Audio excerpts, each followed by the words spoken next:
होगी ना बात। अब हम चल रहे हैं आगे। आगे ये है कि आप लोगों के लिए एक छोटी सी एक्सरसाइज है कि आप मुझे कुछ केसेस करके दिखाएंगे। कुछ केसेस तो ऐसे हैं जो मैं आपको बताऊंगा कैसे करने हैं, मैं आपको असिस्ट भी करूंगा, गाइड भी करूंगा। तो लेकिन अगर उसमें कोई प्रॉब्लम आ रही है अभी समझ लें, लेकिन अगले जो 2-3 केस हैं वो आपने मुझे करके देने। ठीक है, ये जो आपने अबॉर्शन देखा, इस अलामत को कहते हैं रेपर्टरी की लैंग्वेज में रूब्रिक। क्या कहते हैं? रूब्रिक। बंदे पूरे नहीं हैं, वरना बड़े किसी फने खाम किस्म के पैर से पूछ लेना कि रेपर्टोरियल सिंड्रोम किसे कहते हैं हजरत, उसको कोई नहीं पता। उसको ये पूछो ना दिन में, वो बड़े फख्र से बताता है 1 लाख रुपए कमाता हूँ जी मैं। उसको पूछो रेपर्टोरियल सिंड्रोम किसे कहते हैं, कोई पता नहीं। ये हमारा मसला है हमारा, ठीक है ना। रेपर्टोरियल सिंड्रोम उसको कहते हैं जो आप 3-4 अलामात ले लें, उनको रेपर्टराइज कर लें। जिन अलामात को आपने रेपर्टराइज किया या केस में से जिन अलामात को रेपर्टराइजेशन के लिए चुना, उनको रेपर्टोरियल सिंड्रोम कहते हैं।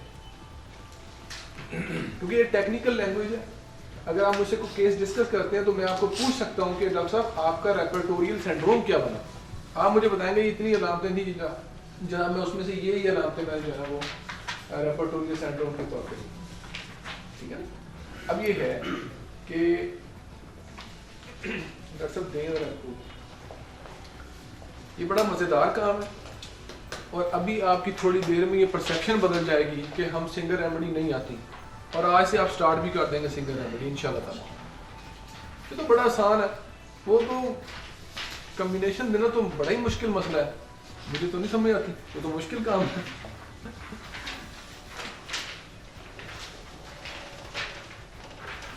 अच्छा, मैंने ना रूब्रिक के आगे सफ़ा नंबर लिखा हुआ है ताकि आपको अभी नए नए है ना भाग न जाए, ढूंढना ना पड़े, ठीक है। तो आपको ना वो सफ़ा उस पर जाके अपनी रूब्रिक ढूंढें, उसमें दवाइयाँ देखें, और अगली बात फिर आपको बताता हूँ, पेपर आपके पास पहुँच जाता है।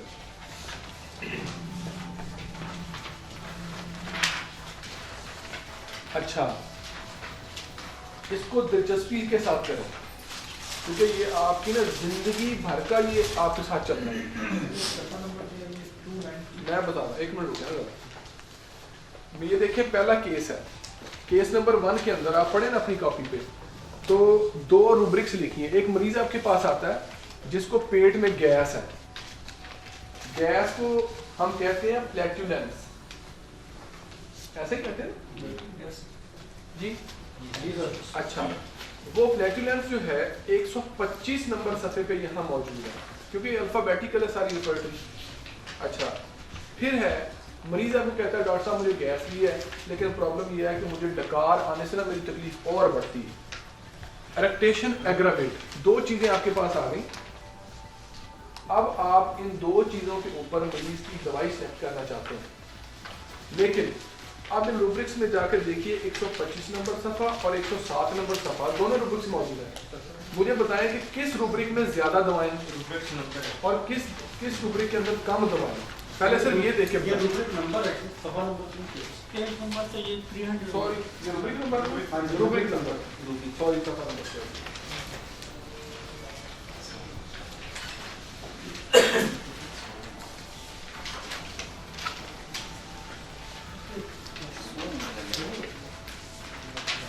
इसमें 100 नंबर है, वो अल्फाबेटिकली लिखी है, अल्फाबेटिकली में देखना, अल्फाबेटिकली समझ आएगा सब आपको? आपको समझ आ रही है? मुझे 125 नंबर रूब्रिक के मिले, ये देखिए ना, 1 मिनट रुकिए, देखिए डिक्शनरी तो देख लेते हैं ना, ये अल्फ़ाबेटिकली देखें ना सारे, ये देखिए ई के साथ शुरू है। फ्लैटुलेंस ढूंढें आप पहले, अल्फ़ाबेटिकली फ्लैटुलेंस ढूंढें, एफ ढूंढें, एफ जी, पेज नंबर 311 पे हाँ 311 सफ़े पे ये है, ठीक है ना। मुझे आप सर ये बताएं पहले कि इन दो रूब्रिक्स में किस रूब्रिक के अंडर दवाएं कम हैं जी? ये सारे देख लें जरा यार कि इन दो रूब्रिक्स में से किस रूब्रिक के अंदर दवाएं कम हैं? अच्छा, अब आप पता क्या करेंगे, अब आप ये करेंगे कि जिस रूब्रिक के अंदर ये दो इंतखाब कर लिए आपने रूब्रिक्स, इन दो में से जिसके अंदर दवाएं कम हैं वो आप जो है कम दवाओं वाली रूब्रिक पहले लेंगे, और फिर क्या करेंगे कि जो आपकी ज़्यादा दवाओं वाली रूब्रिक है उसमें से वो रूब्रिक दूसरी जो है वो निकाल देंगे। निकालने का तरीका आपको, मेरे पास अब बोर्ड नहीं है वरना मैं आपको बताता कि इसमें जो कॉमन है वो अलग करना है, कॉमन अलग करनी है और उनका स्कोर भी देना। फर्ज करें आपने लिखा, फॉर एग्जांपल आपने रूब्रिक ली एक रेक्टेशन एग्रावेट, उसमें आपने देखा कि वो कौन कौन सी दवाएं हैं जी, बोले पहली दवाई कौन सी उसके अंदर रेक्टेशन एग्रावेट में?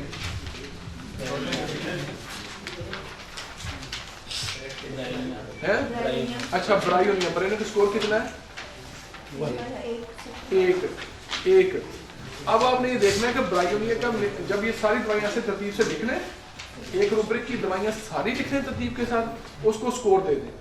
फिर जो दूसरी रूब्रिक देखें उसमें देखें ब्रायोनिया का स्कोर कितना है, वो प्लस करके उतना कर दें, और दूसरी दवाई का स्कोर उस रूब्रिक में कितना है वो प्लस कर दें। फिर टोटल करके देखें कि किस दवाई ने सबसे ज्यादा स्कोर लिया। बात समझ आ रही कि नहीं आ रही? बाकी रह जाएंगी मेडिसिन उनको छोड़ दें। अच्छा जी, जो देखें डॉक्टर साहब आपने कॉमन देखें, जो आप रूब्रिक चूज कर रही हैं एलिमिनेट करने के लिए, उस रूब्रिक की तमाम दवाएं लिखेंगी। रेक्टेशन एग्रावेट में कम दवाएं वो सारी लिखी जाएंगी।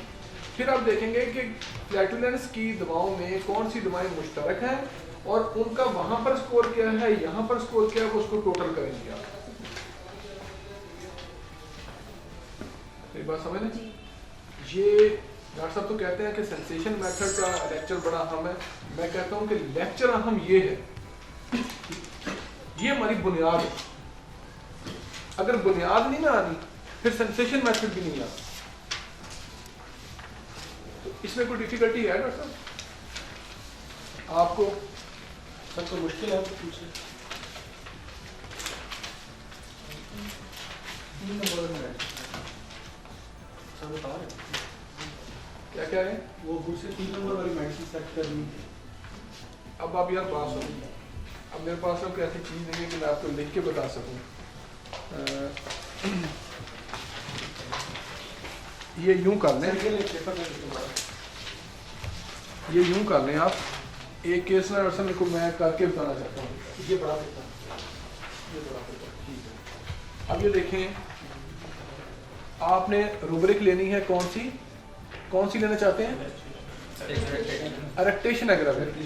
अच्छा, उस रूब्रिक में मुझे दवाएं बताएं कौन कौन सी है? ये देखें ब्रायोनिया, उसका स्कोर कितना है? 1। आगे कार्बो एनिमेलस,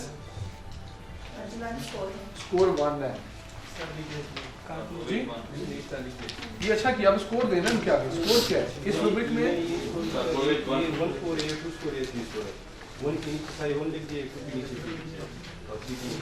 चलो ये भी आपका तरीका ठीक है, लेकिन ये तरीका यूं है कि अच्छा तीसरी दवाई कौन सी है?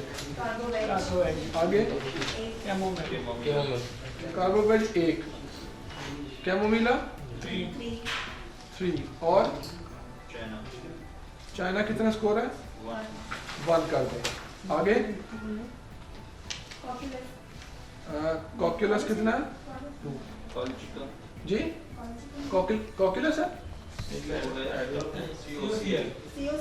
कॉक्यूलस चाइना की टू नहीं है सर? स्कोर कितना है? चाइना की टू लगती है। हाँ? सारी टू है चाइना की। चाइना का 1 है नहीं, ये 2 है इसका। अच्छा, कॉक्यूलस का कितना है? 1। आगे क्या है? जलापा कितना है? वन 1। आगे लेक्सिस है?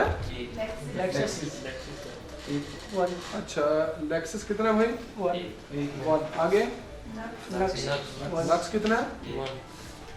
1। आगे फास्फोरस फास्फोरस वन 1। आगे वन रस्टॉक्स 1। सल्फर 1। आगे आगे बस यही है, बस यही है। अब यही दवाएं मुझे अब उधर देख के बताएं कि उधर इनका स्कोर क्या है दूसरी रुब्रिक में। देखिए जरा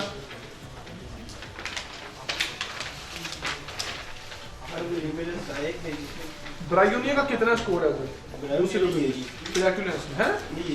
चलें इसको 0 कर दिया हमने, ठीक है। कैमोमाइल अच्छा कार्बो एनिमेलस कितना है? 1 है। कार्बोवेज का कितना है उधर? 3 है? है। अच्छा कैमोमिला 3। चाइना 3। यहाँ पे 3 अच्छा कॉक्यूलस इसका भी 3 सर है? इसमें 3 कॉक्यूलस 1 है? कैलकुलस 3 यार ये 2 1 क्यों कह रहे हैं? एक बंदा बात करे कि आप समझ रहे हैं इसकी ग्रेडिंग को? जो ब्लैक है जो 2 है ब्लैक का 2 है, जी, ये यहाँ पे इसका ब्लैक है। ब्लैक है। चलो कॉक्यूलस 2 है, ठीक है। जलापा जलापा दवाई जो इसका क्या स्कोर है जी डॉक्टर साहब? नहीं है जी, 0। लेक्सिस का क्या स्कोर है? लेक्सिस भी नहीं है, नहीं है। नक्सामिका लेक्सोमी का नहीं है जी इसका। है नक्सामी का 3 है सर उसका double. Phosphorus phosphorus rhus tox. Doctor साहब आप नहीं बोल रहे यार, पीछे से क्या मसला है? आप नहीं बोल रहे। रस्टॉक्स नहीं है जी, रस्टॉक्स नहीं है 0। सल्फर 3। अब इन सब में देखें सबसे ज्यादा स्कोर किस दवाई का है? कैमोमिला जी। कैमोमिला आपकी सिंगल रेमेडी दवा है इस केस के अंदर। कैमोमिला आपकी दवा है। जिसके नंबर ज्यादा हो जाएंगे वही आते हैं। जिसके नंबर ज्यादा हो जाएंगे वो केस की टोटलिटी को कवर कर रही है दवाई। कैमोमिला आपकी दवाई है। अब मुझे बताएं जरा, अगर गैस के कॉम्बिनेशन जो आप बाजार से खरीदते हैं उसमें कैमोमिला दवाई है ही नहीं, मरीज कैसे ठीक होगा? ये इलाज बिल मिसल है। इलाज बिल मिसल पता किसे कहते हैं? किसे कहते हैं? मरीज सामने बैठा होगा, ऑन दी स्पॉट प्रेस्क्रिप्शन होगी, रेडीमेड प्रेस्क्रिप्शन नहीं होके बन के आएगी, और हर मरीज की अलग दवाई होगी। कभी आप दर्जी के पास गए सूट का नाप देने के लिए, ठीक है, आप जाके नाप देते हैं। कभी ऐसा भी कहा दर्जी भैया कपड़े सी देना मेरे, नाप के दिए बगैर कपड़े सी देना मेरे, और वो हर बंदे का नाप अलग लेता है, हर बंदे का जोड़ा, हर बंदे का सूट जो है वो अलग बनता है। ऐसा ही है कि नहीं है? इसलिए हर बंदे की जो दवाई है वो ऑन दी स्पॉट बनेगी। जो मरीज की रिक्वायरमेंट है वही दूंगा, अपने माइंड को इस्तेमाल नहीं करूंगा कि भाई मैं समझा। अच्छा यार हम कहते हैं सर वो गैस के मामले में लोग कहते हैं यार लाइको दे दो, चाइना दे दो, कार्बोवेज दे दो। What is this? ये नॉनसेंस है। आप मरीज को सामने बिठाएं, उसकी जो डिमांड है उसके मुताबिक उसको दवाई दें। इस केस से आपको क्या लगता है कि सिंगल रेमेडी कितनी मुश्किल है?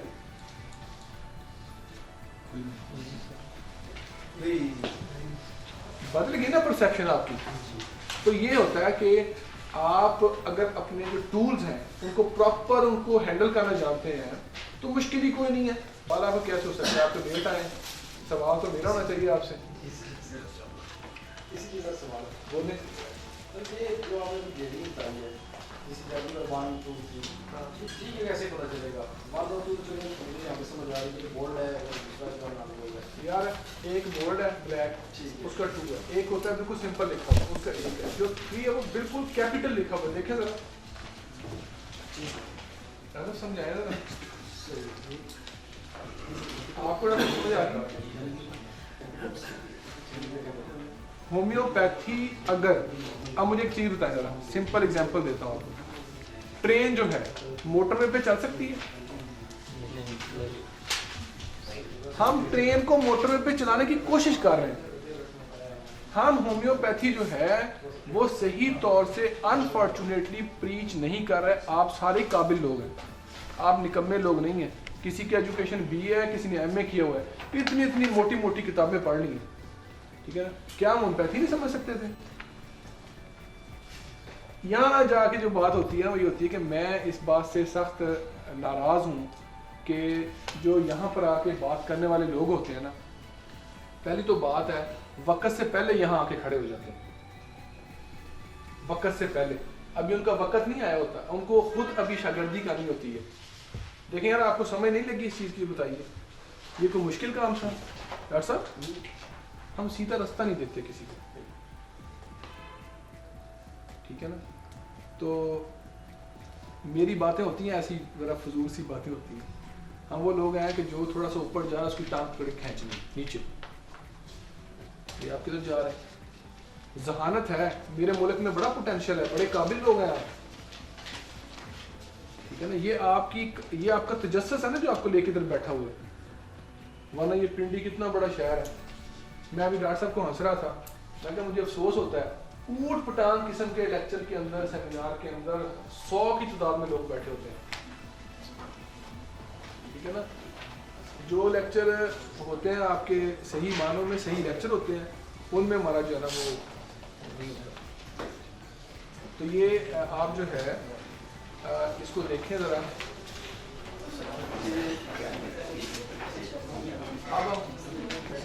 अब आप करेंगे आप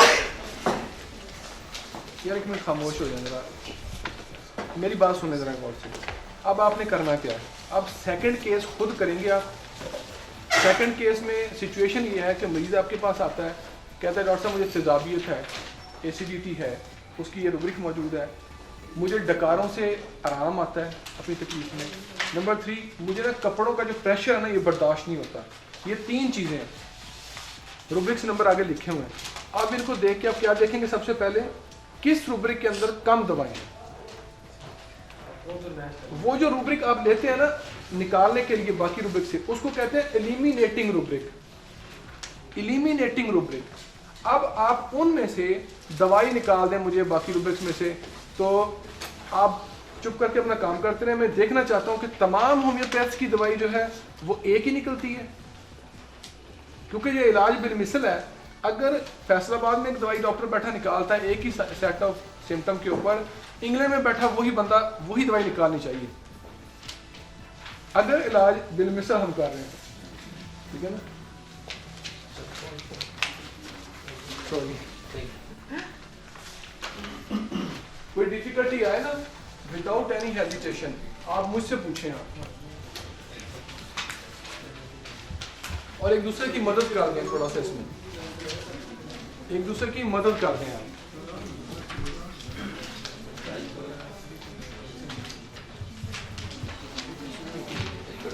जो साथी बाद में है, दूसरे साथी जो यहाँ पर मौजूद है वो उनकी हेल्प कर दें, उनको समझाने में।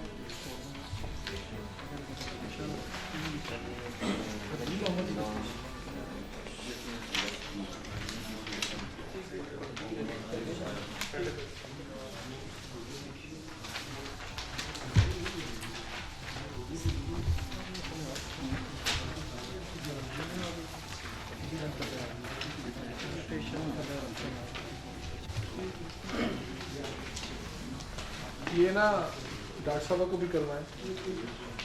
यहाँ पर एक बंदा बैठा हुआ ना, आज इस कंसेप्ट के समझे बगैर नहीं जाना चाहिए।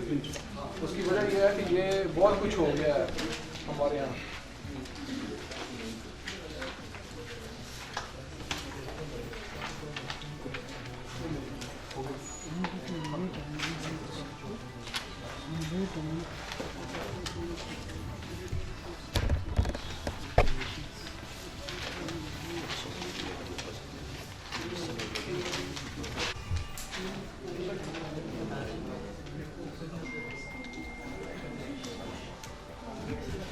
भी हो गए तो वो खुश हो रहे थे कि हमने दवाई दी। ये बड़ा आसान है, मतलब छोटे छोटे बच्चे कर सकते हैं तो हम क्यों नहीं कर सकते, बहुत आसान है। मतलब इसके अलावा भी रेपर्टरी की वो राज बता रहा हूँ कि शायद वो आपने पहले कोई नहीं सुना होगा, वो पहले नहीं सुने होंगे। जी डॉक्टर साहब पीछे से आप, दवाई कौन सी है? आपकी दवाई क्या निकली जी? आपकी दवाई लाइकोपोडियम, लाइकोपोडियम, ठीक है ना। अब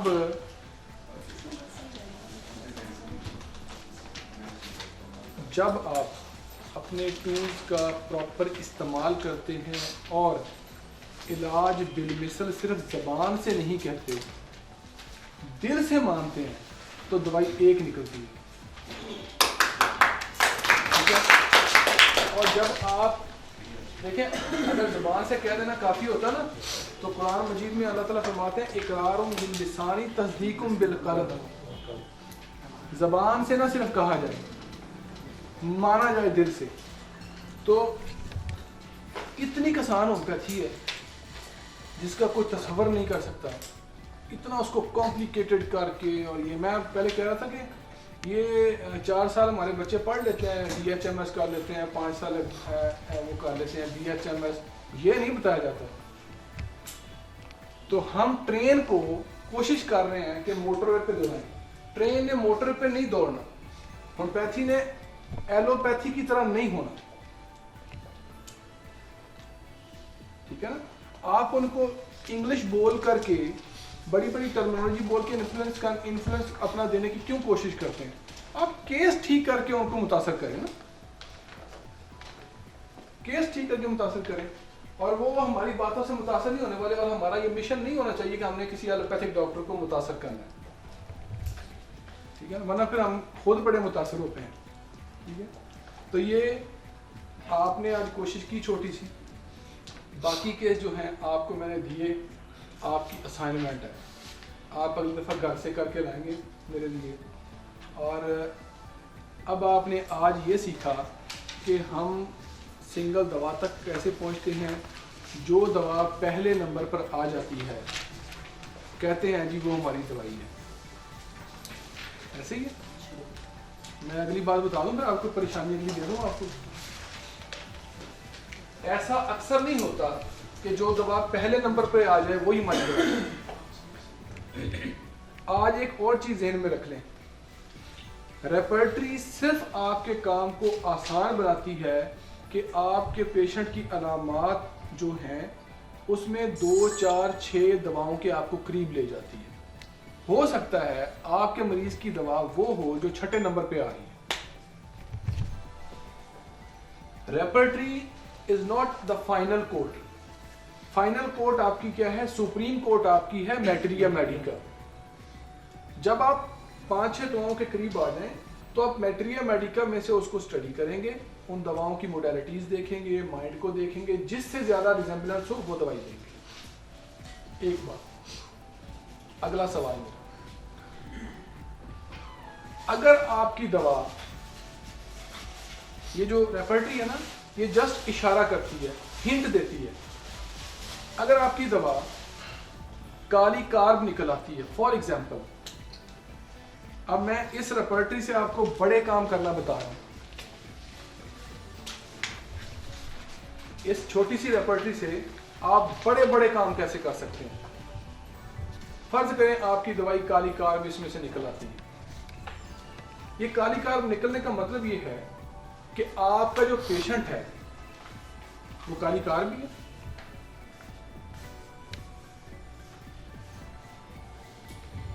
आपकी नेट्रम्योर निकल आती है डॉक्टर साहब, और वो नेट्रम्योर काम नहीं करती, लेकिन आप कहते हैं यार ये नेट्रम्योर ही है, पता नहीं कंपनी की दवाई ठीक नहीं है, पता नहीं ये कंपनी ने दवाई ठीक नहीं बनाई, दवाई क्यों नहीं काम कर रही, या वो नेट्रम्योर थोड़ा सा काम करती है, काम ही नहीं करती प्रॉपर। ये कहता है, रेपर्टरी कहती है कि भाई मेरा काम है आपको इंडिकेशन देना कि आपका पेशेंट नेट्रम है, आपका पेशेंट नेट्रम म्योर भी हो सकता है, आपका पेशेंट नेट्रम सल्फ भी हो सकता है, आपका पेशेंट कोई और नेट्रम आर्स भी हो सकता है। नो, ये आपने देखना है। अगर आपकी दवा पॉलीक्रिस्टल सल्फर आ गई है, आप खुश ना हो सल्फर पर, आप ये भी ध्यान में रखें कि कितने किस्म की सल्फर हमारे पास अवेलेबल है। बाज का क्या होता है ना, एक पार्ट पेशेंट का सल्फर आपको दे रहा होता है, एक पार्ट आप उसका नेट्रम शो कर रहा होता है, वो नेट्रम सल्फ दवाई बन रही होती है। ये अब आपने अक्लमंदी से बनानी है। मैं आपको बताता हूँ, मेरे पास एक केस आ गया, तो रेपर्टरी के अंदर जो दवाएं थी उस केस के अंदर जो निकल रही थी, उसमें जो ज़्यादा मैं चूँकि सेंसेशन पे काम करता हूँ, मैंने जब रूब्रिक्स ली है तो वो जो दवाएं थी उसमें जो दवाएं आ रही थी उसमें काली कार्ब दवाई आ रही थी। लेकिन मेरा पेशेंट जो था और उस जो मैं दवा दी वो उस पूरी रेपर्टरी के वो रूब्रिक्स में, वो जो रूब्रिक्स थी उनमें दवाई नहीं थी, लेकिन मैंने देखा काली कार्ब हर जगह आ रही है। लेकिन जब मैंने गौर किया अपने पेशेंट की हिस्ट्री पर, तो मेरा पेशेंट बन रहा था काली ब्रोमेटन, काली ही था लेकिन ब्रोम था। ये आर्ट बता रहा हूं आपको, ये मैकेनिकल रेपर्टराइजेशन करना बैठ के, ये क्या 2-4 सिम्टम ए, सिम्टम बी, सिम्टम सी, सिम्टम डी लिया और उसको कर दिया जी, ये दवाएं निकल आई हैं। ये आर्ट नहीं है होम्योपैथी का। आर्ट ये है कि देखें मेरे रूब्रिक्स में अगर सोचा जाए, आप कहेंगे डॉक्टर साहब इसमें तो काली ब्रोम है ही नहीं, आप काली ब्रोम कहां से लेके आ गए?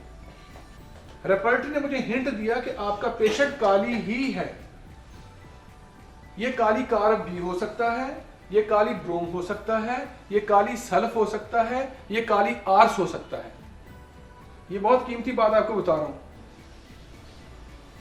ये ना पहले सुनी है आपने ना कुछ सुनाने वाला है आपको। जी जी ऐसे ही कर रहे हैं। नहीं, वो तो खुशकिस्मती आपको पता लग गया होगा ना, लेकिन ये बताते मुझे कोई नहीं है लोग। दूसरे ये भी है कि ये भी गाइड कर रहे हैं कि ये तो आपने बता दिया ना कि ये रूब्रिक है, तो आपने जमा कर ली दवाई आ गई, आपकी इधर असेसमेंट ही गलत है, आपने गलत चुन लिया। जी मैं केस उल्ट जाएगा। मैं बता रहा हूँ, मैं मेरा जो है ना वो ये मेरा एक टीचिंग स्टाइल है। स्टाइल मेरा ये है कि मैं आपको छोटे स्टेप से चलाता हूँ।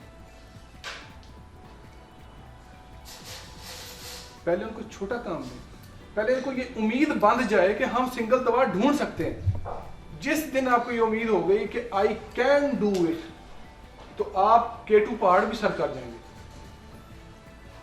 जब ये एहसास हम डेवलप कर देते हैं बच्चों में कि भाई ये बहुत मुश्किल काम है जो मैं कर रहा हूँ, ये आप तो नहीं कर सकते, तो मैं कर रहा हूँ, ये आपसे हो नहीं सकता, ये मैं कोई बड़ा अफलातून आदमी, यूं जाके फिर हम डिसाइड होते हैं और वो सोचते हैं यार वाकई ये तो डॉक्टर इखलाक ही कर सकता है, ये हमसे नहीं होना। क्यों नहीं होना? आप कर सकते हैं। लेकिन रेपर्टरी की बेशुमार बातें जो आपके साथ होती रहेंगी, लेकिन ये 2-3 बातें बहुत इंपॉर्टेंट आपने ज़हन में, देखिए ना सोच में आता ना कि भाई मर्फी की इतनी बड़ी रेपर्टरी है, फलां रेपर्टरी इतनी बड़ी है, मैं छोटी सी रेपर्टरी पे काम करूंगा, मैं कैसे करूंगा? अब आप अकल से काम करेंगे, क्योंकि होम्योपैथी जो है वो साइंस भी है और आर्ट भी है। अगर आप उसमें से साइंस निकाल दें तब भी बेवकूफ़ी है, अगर उसमें से आप आर्ट निकाल दें तब भी बेवकूफ़ी है। मतलब ये बातें रेपर्टरी पे ख़त्म नहीं हुई हैं, मतलब ये फाइनल नहीं हुई हैं हमारी, लेकिन मैं चाहता हूँ कि आपको उस तरह से डोज दी जाए कि आपको खुराक ऐसी दी जाए जिसे हजम भी करते जाएं आप। क्या ख्याल है? वॉमिटिंग ना शुरू हो जाए ना, तो ज़्यादा बातें हो जाएंगी, फिर दिमाग में ज़्यादा चीज़ें आ जाएंगी। थोड़ी थोड़ी बातें जितनी हम डाइजेस्ट कर सकते। ये मैं खुद भी ऐसे ही करता हूँ, मैं बहुत ज़्यादा पढ़ता कोई नहीं हूँ, मैं बस इतना की पढ़ता हूँ कि 2-4 बातें मैंने, मेरा स्टाइल ये होता है कि मैंने ऐसे बैठे बैठे एक पैराग्राफ देखा है, इसको समझ आया तो रख दिया बस। अब मैं इसी पे सोचता हूँ कि क्या किया, क्या पढ़ा मैंने। तो आप थोड़ा करें लेकिन अच्छा करें। तो चलें, आज ये तो हुआ कि आपका एक सोच तो बदली कि आप भी सिंगल दवा दे सकते हैं। मेरी बदली है ना 8 साल से, तो ये मुश्किल कोई नहीं है मेरा भाई। आप जितनी मेहनत करेंगे, जितना इसको वक्त देंगे, ये उतना ही आपके लिए।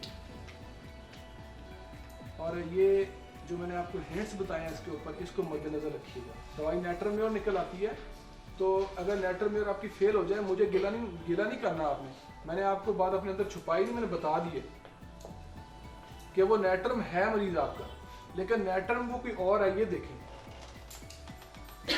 बेशक उस रूब्रिक के अंदर वो दवा मौजूद है या नहीं। अगर आपकी दवाई लेक्सस निकल आती है फॉर एग्जांपल, लेक्सस है दवाई आपकी, आप कहते हैं हर लिहाज से मेरी लेक्सस है, लेक्सस काम नहीं कर रही, फिर क्या करना है? इसका मतलब क्या हुआ? लेक्सस दवाई रेपर्टरी लाने का मकसद क्या हुआ कि मरीज आपका लेक्सस फैमिली में ही है, वो डेंड्रोपोलिएस्पिस दवा है, वो भी हो सकता है ब्लैक मांबा। मैंने ये देखा है कि जहां पर हमने ब्लैक मांबा प्रेस्क्राइब करना होता है, हम वहां पर चूंकि हमने पढ़ी ही लेक्सस होती है, लेक्सस ही दिए जाते हैं, लेक्सस बिलाकर 2-4 दफा करके मरीज ही भाग जाता है ऐसा हमारे पास होता है, ठीक है ना। ये जो चीज़ है, मैंने इतनी देर मैंने मुख्तलिफ कॉलेजों में, यूनिवर्सिटी के अंदर मैं बड़े बड़े उस्तादों से मिला हूँ, मुझे तो नहीं आज तक, यहाँ पाकिस्तान में ये बात नहीं किसने बताई, ये बात नहीं बताई। ये अल्लाह भला करे, तो हम कह देते हैं कि जी हिंदू हैं, लेकिन वो यार उनका धर्म कुछ भी हो, वो हमसे बहुत बेहतर है। कम अज कम सच्ची खरी बात करते हैं। जो बात आपके अंदर जो इल्म वाली है, देखें इस बात का अगर आपको फ़ायदा पहुंच जाए, आपके मरीजों को फ़ायदा पहुंच जाए, तो इससे भला और क्या इंसान इसकी खिदमत सदका जारी है। तो इस नीयत से आपने और मैंने काम करना है। तो ये आपका रेपर्टरी पर बाकी असाइनमेंट है, इस पे कोई क्वेश्चन है तो मुझे आप कर सकते हैं। ये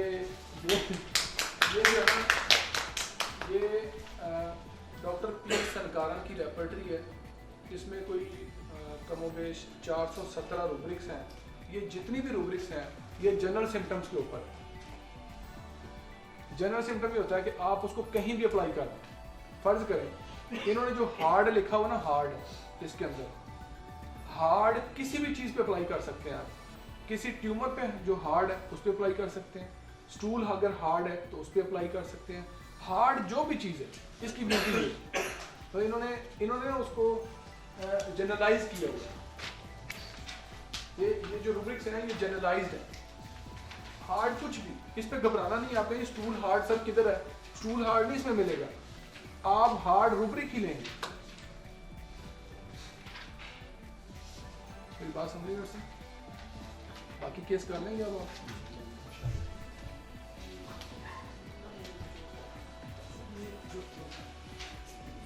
फैमिली डिवीजन होती है, किधर ही डॉक्टर साहब दे रहे हैं। हाँ जी, दे देता हूँ। क्या चाहिए वो फैमिली से, वैक्सीन इस फैमिली से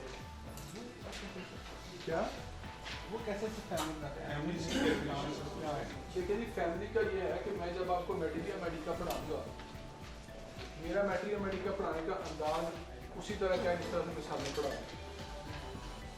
वो जब दवाई पढ़ाते हैं ना नेट्रम, वो नेट्रम सारी पढ़ाते हैं, पूरा नेट्रम ग्रुप पढ़ाते हैं। एक एक चीज़ को जो है ना वो खोल के रख देना कि आर्स क्या है इसमें एलिमेंट, नेट्रम क्या है, आर्स क्या है, नेट्रम क्या है और म्योर क्या है। आपको कैसे पता चलेगा कि ये सिम्टम म्योराटिकम के हैं, ये नेट्रम के हैं। इस वक्त जो जॉर्ज थालकस इतनी ज़बरदस्त प्रैक्टिस कर रहे हैं, उसकी बुनियादी वजह ये है कि शॉर्टन ने इतना बड़ा काम कर दिया मिनरल के ऊपर कि आप मैं हैरान होता हूँ कि वो जो जॉर्ज थालकस है वो मतलब ये नहीं है कि सर ये पल्साटीला, फास्फोरस, बेलाडोना, ब्रायोनिया ही रोज़ प्रेस्क्राइब करता है, ऐसा तो नहीं। मतलब दवाएं तो आपकी चूँकि हमने पढ़ी ये होती हैं, तो हम इसको धक्के से बना रहे होते हैं। धक्के से दवाई नहीं बनानी। तो कहते हैं मरीज को तो प्यास तो आपको नहीं लगती होगी, वो कहता है नहीं लगती। रोना आता है, कहता है नहीं डॉक्टर साहब, नहीं आंधा होना था, तो जरा सोच रहे दिल थोड़ा होना। मतलब मैं खुद बनाना चाहता हूँ, मैं दवाई जो है ना वो धक्के से ही उसकी लेक्सेस बनाना चाहता हूँ। सफोकेशन होती है कमरे में बंद, हाँ जी होती है, खुली आपकी ख्वाहिश है, मरीज कहता है नहीं है, सोच लो, देख लो जरा, तुम बाहर निकलो जरा, हूँ तो की फील हो रहा है। मतलब बनाना चाहता हूँ, ये कह दे एक दफ़ा हाँ कर दे, मैं दवाई दे। ऐसा नहीं करना, ऐसा नहीं करना। और मैंने कई दफ़ा देखा कि रेपर्टरी में मुझे एंटीमोनियम क्रूड मिल रही है दवाई, ठीक है ना, और मेरी प्रैक्टिस में ये कई दफ़ा हुआ है कि वो दवा एग्जैक्ट मुझे कम देने की ज़रूरत पड़ी है, वो कोई एंटीमोनियम और बन रही होती है, वो एंटीमोनियम आर्स बन रही थी। एक दफ़ा मैं मसूद वालों का सेमिनार था जिसमें सर डीपी रस्तोगी को इन्होंने बुलाया हुआ था, तो वो मैं ये देखता था सर को कि वो जब केस रेपर्टाइज किया करते थे, अब वो उनके पास सॉफ्टवेयर था, वो काम करते थे, लेकिन जब वो रेपर्टाइजेशन पूरी कर लेते थे वो दवाओं को ऐसे बैठे देखते रहते थे। मैं बड़ा हैरान होता था ये क्या देखी जा रहे हैं, अब क्या गौर करना है, दवाई पहले नंबर पे आ रही है, दूसरे तीसरे पे जो भी दवाई आ रही है वो दवाई दे दें। तो मैंने उनके एक दफ़ा पूछा मेल के थ्रू, मैंने कहा सर आप ना, मैंने देखा जब रेपर्टाइज कर लेते हैं केस, आप वो पूरी लिस्ट पे गौर करते रहते हैं, क्या करते रहते हैं? कहते हैं वो लिस्ट में जो दवाएं होती हैं बाज़ औक़ात उन दवाओं में एक भी दवाई नहीं होती मतलब वो जो ये रेपर्टरी है ना, ये तो आपको इशारा देती है। आप मुझे बताएं, मैं एक बात बताता हूँ, एक चोर ने चोरी की, वो घर से भाग गया, पुलिस से पकड़ा नहीं जा रहा, इश्तिहारी हो गया, ठीक है, पुलिस क्या करती है, उसके भाई को पकड़ लाती है ना। अच्छा, भाई को पकड़ा, क्या हुआ, वो खुद ही आ जाएगा। तो ये जो आपको पकड़ाई थी, हो सकता है ये भाई हो, उसका असल चीज में हो, ये भाई है, ये बहन है। मेरी बात को फॉलो करें, नहीं कर रहे आप? ये मैं आपको सिंपल एक ऐसे एग्जांपल दिया कि ये जब मटेरियल मेडिका पढ़ते हैं ना आप लोग, लेक्सस पढ़ें तो देखें कि लेक्सस जैसी और कौन सी दवाएं हमारी लेक्सस की तरह के सिम्टम देती हैं। ये हमारा बुनियादी फेलियर है होम्योपैथी में, जिसकी वजह से हम फेल हो गए। मतलब सल्फर आई ना, अभी सल्फर से हम खुश हो गए, फिर आपने फ़ोन मुझे करना है, सारे देखें आपने ये समझाया था ना हमें, हमने सल्फर दी थी, लेकिन सर वो थोड़ा सा ही कोई बेहतरी आई है, कोई इतनी ख़ास नहीं आई बेहतरी। वो ख़ास इसलिए नहीं आई कि आपने उसका सल्फर पार्ट तो एक्सप्लोर कर लिया है, उसका दूसरा पार्ट आपको पता नहीं।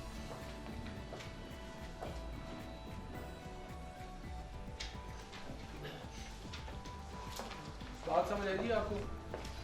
ये पीस एंड कारण की रेपर्टी है, 417 इसके अंदर रूब्रिक्स हैं, ये आपके दिमाग में होनी चाहिए बात। और कोई मुश्किल काम, सिंगल रेमेडी कोई मुश्किल काम नहीं, जस्ट आपको ना प्रॉपर टूल का इस्तेमाल करना है। ट्रेन को ना रेल की पटड़ी पे दौड़ाना है, बस इतना सा काम करना है। ट्रेन को ना इस पे नहीं दौड़ाना है, मोटर में पर।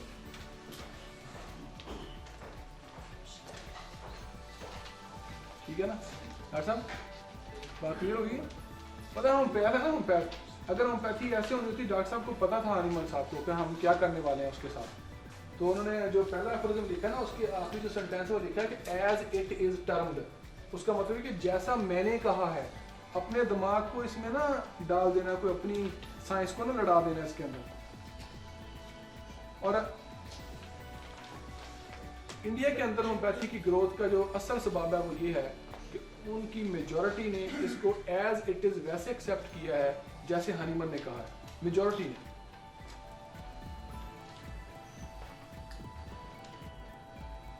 मैंने जितने भी होम्योपैथ्स को मैं मिला हूँ, मैंने उनसे जब पूछा है कि भाई आपने होम्योपैथी जो है वो कहाँ से सीखी, कौन आपका जो है होम्योपैथी में आइडियल है, कौन है, मुझे वो ऐसे लोग बताते हैं या जिनकी यकीन करें हर होम्योपैथी के तमाम मामलात में उनकी अपनी इंटरप्रिटेशंस हैं।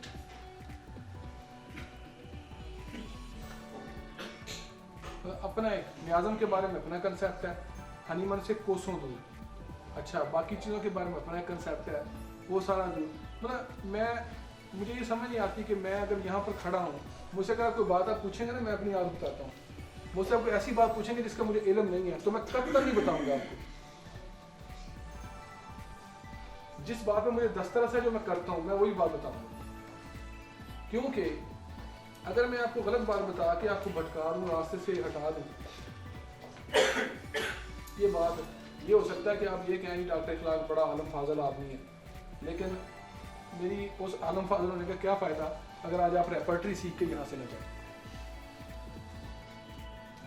कोई फ़ायदा है भाई? तो मैं चाहता हूँ कि आप मेरे उस्ताद साहब ना एक स्लोगन देते हैं जो मैं अक्सर मुझे पसंद होता है, कहते हैं let's grow together, let's grow together. हम ये चाहते हैं कि हम सब मिलके आगे बढ़े, ना कि एक बंदा आगे बढ़े।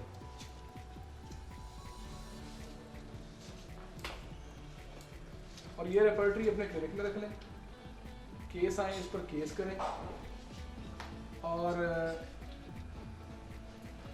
पहले तो जिस तरह से मैंने समझाया इस तरह दवाइयाँ देने की कोशिश करें।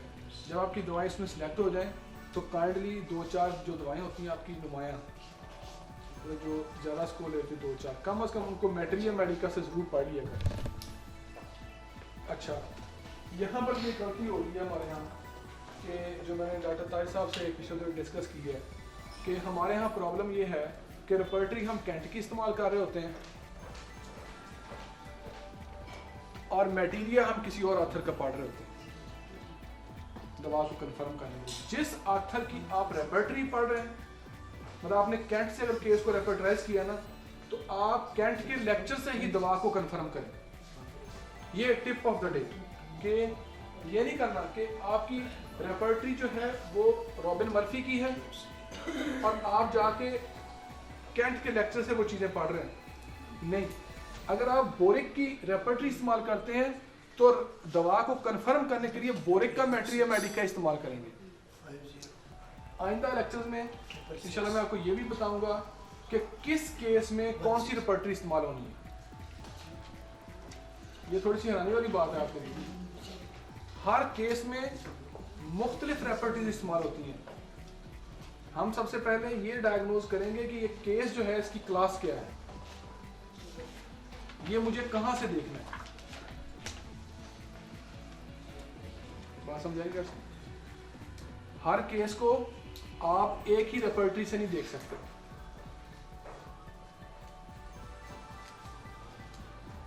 केसेस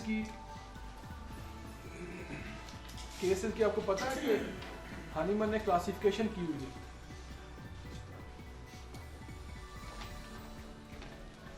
है कि नहीं है? क्या इससे मुराद आपकी ये है कि अगर हम देखते हैं तो और मुख्तलिफ रेपर्टरी है। For example repertory of kidney disease है, रेपर्टरी ऑफ ये जो रेपर्टरी ऑफ किडनी डिजीज, ये मैं बताऊं, ये जो रेपर्टरी से मुख्तलिफ डिजीज पे बनाएंगे ना, ये क्लिनिकल रेपर्टरीज है। ये क्लिनिकल रेपर्टरी, मैं क्लिनिकल रेपर्टरी की बात कर रहा हूँ। मैं कह रहा हूँ कि जो रेपर्टरीज हमारे पास हैं, आप देखें पहले तो हम डिजीज़ को क्लासिफिकेशन किस तरह पढ़ेंगे। हमें डिजीज़ की क्लासिफिकेशन शायद बहुत कम लोगों को आती है। अगर मैं आपसे ये पूछूं कि क्रॉनिक डिजीज़ की कितनी इकसाम है, पता है?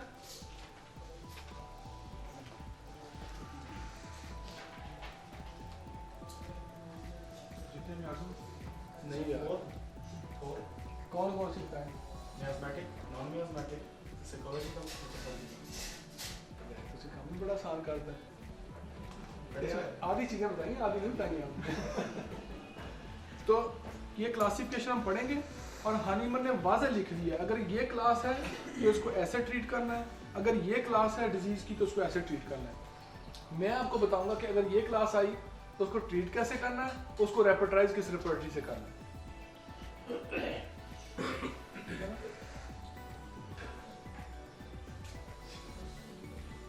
और दूसरी बात, इसके बाद हमारा एक बड़ा अहम टॉपिक शुरू होगा, लेकिन ये टॉपिक जो ना, मैं एक चीज़ बता दूँ आपको कि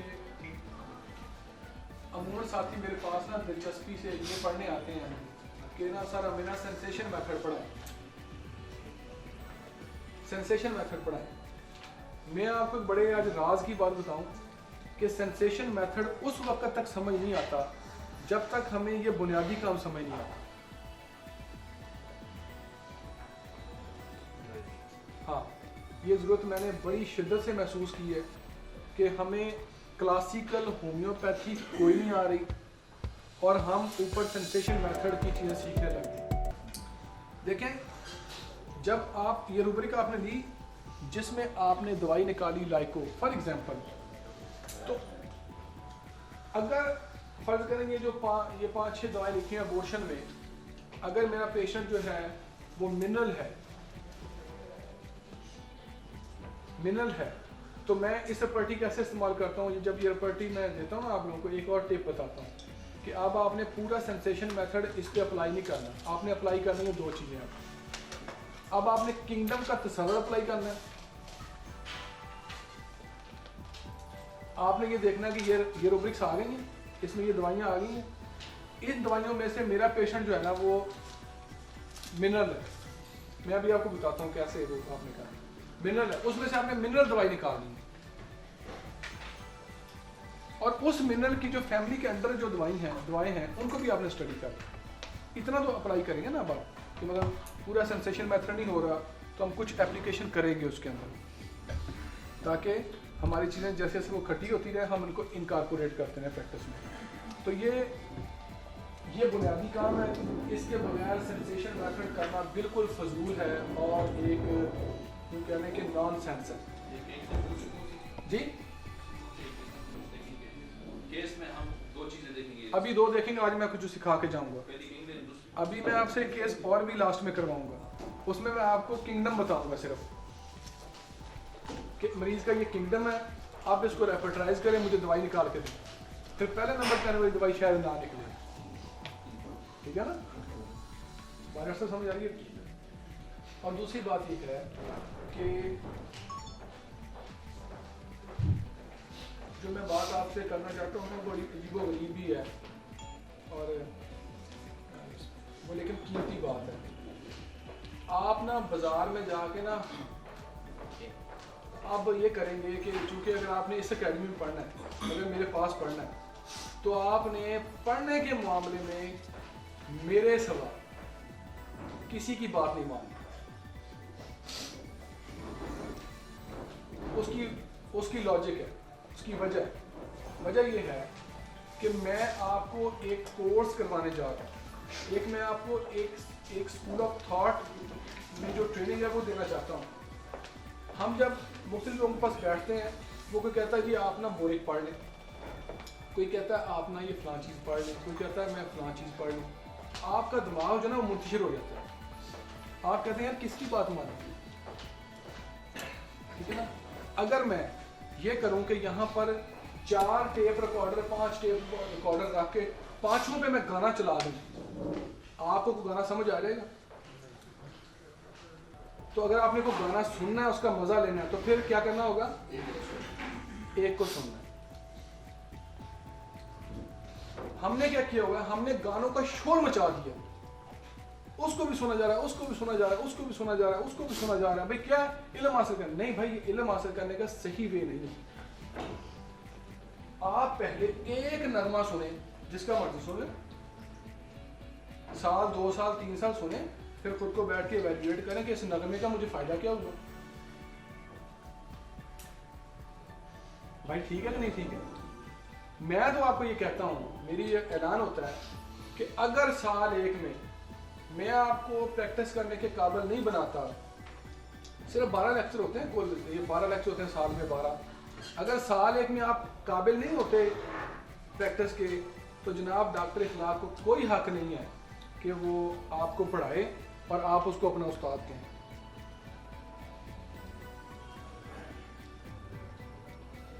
ठीक है ना, तो आप ये सारा शोर बंद करें इधर उधर का, आप वो काम करेंगे जो मैं आपको बताऊँ। अब आपने करना क्या है, नेक्स्ट मटीरियल मेडिका सारे छोड़ दें, जो भी आप कुछ कर रहे हैं, जो कुछ आप कर रहे हैं। ठीक है ना, अब आप ये काम करेंगे कि जो मटीरियल मेडिका आप पहले पढ़ेंगे ना, वो नेश लीडर है। नेश लीडर, इसका पढ़ने का तरीका बताता हूँ। पढ़ने का तरीका ये है कि आप इसकी कोई भी दवाई खोलेंगे ना, जब फर्ज करें ये एपस लिखी हुई है, इसने एपस से पहले एपस की समरी लिखी हुई है, ये देखें, ये स्टार दे के आगे दवाई स्टार्ट करता है, देख रहे हैं समरी लिखी है। आपने ये समरी हिफ्ज करनी है।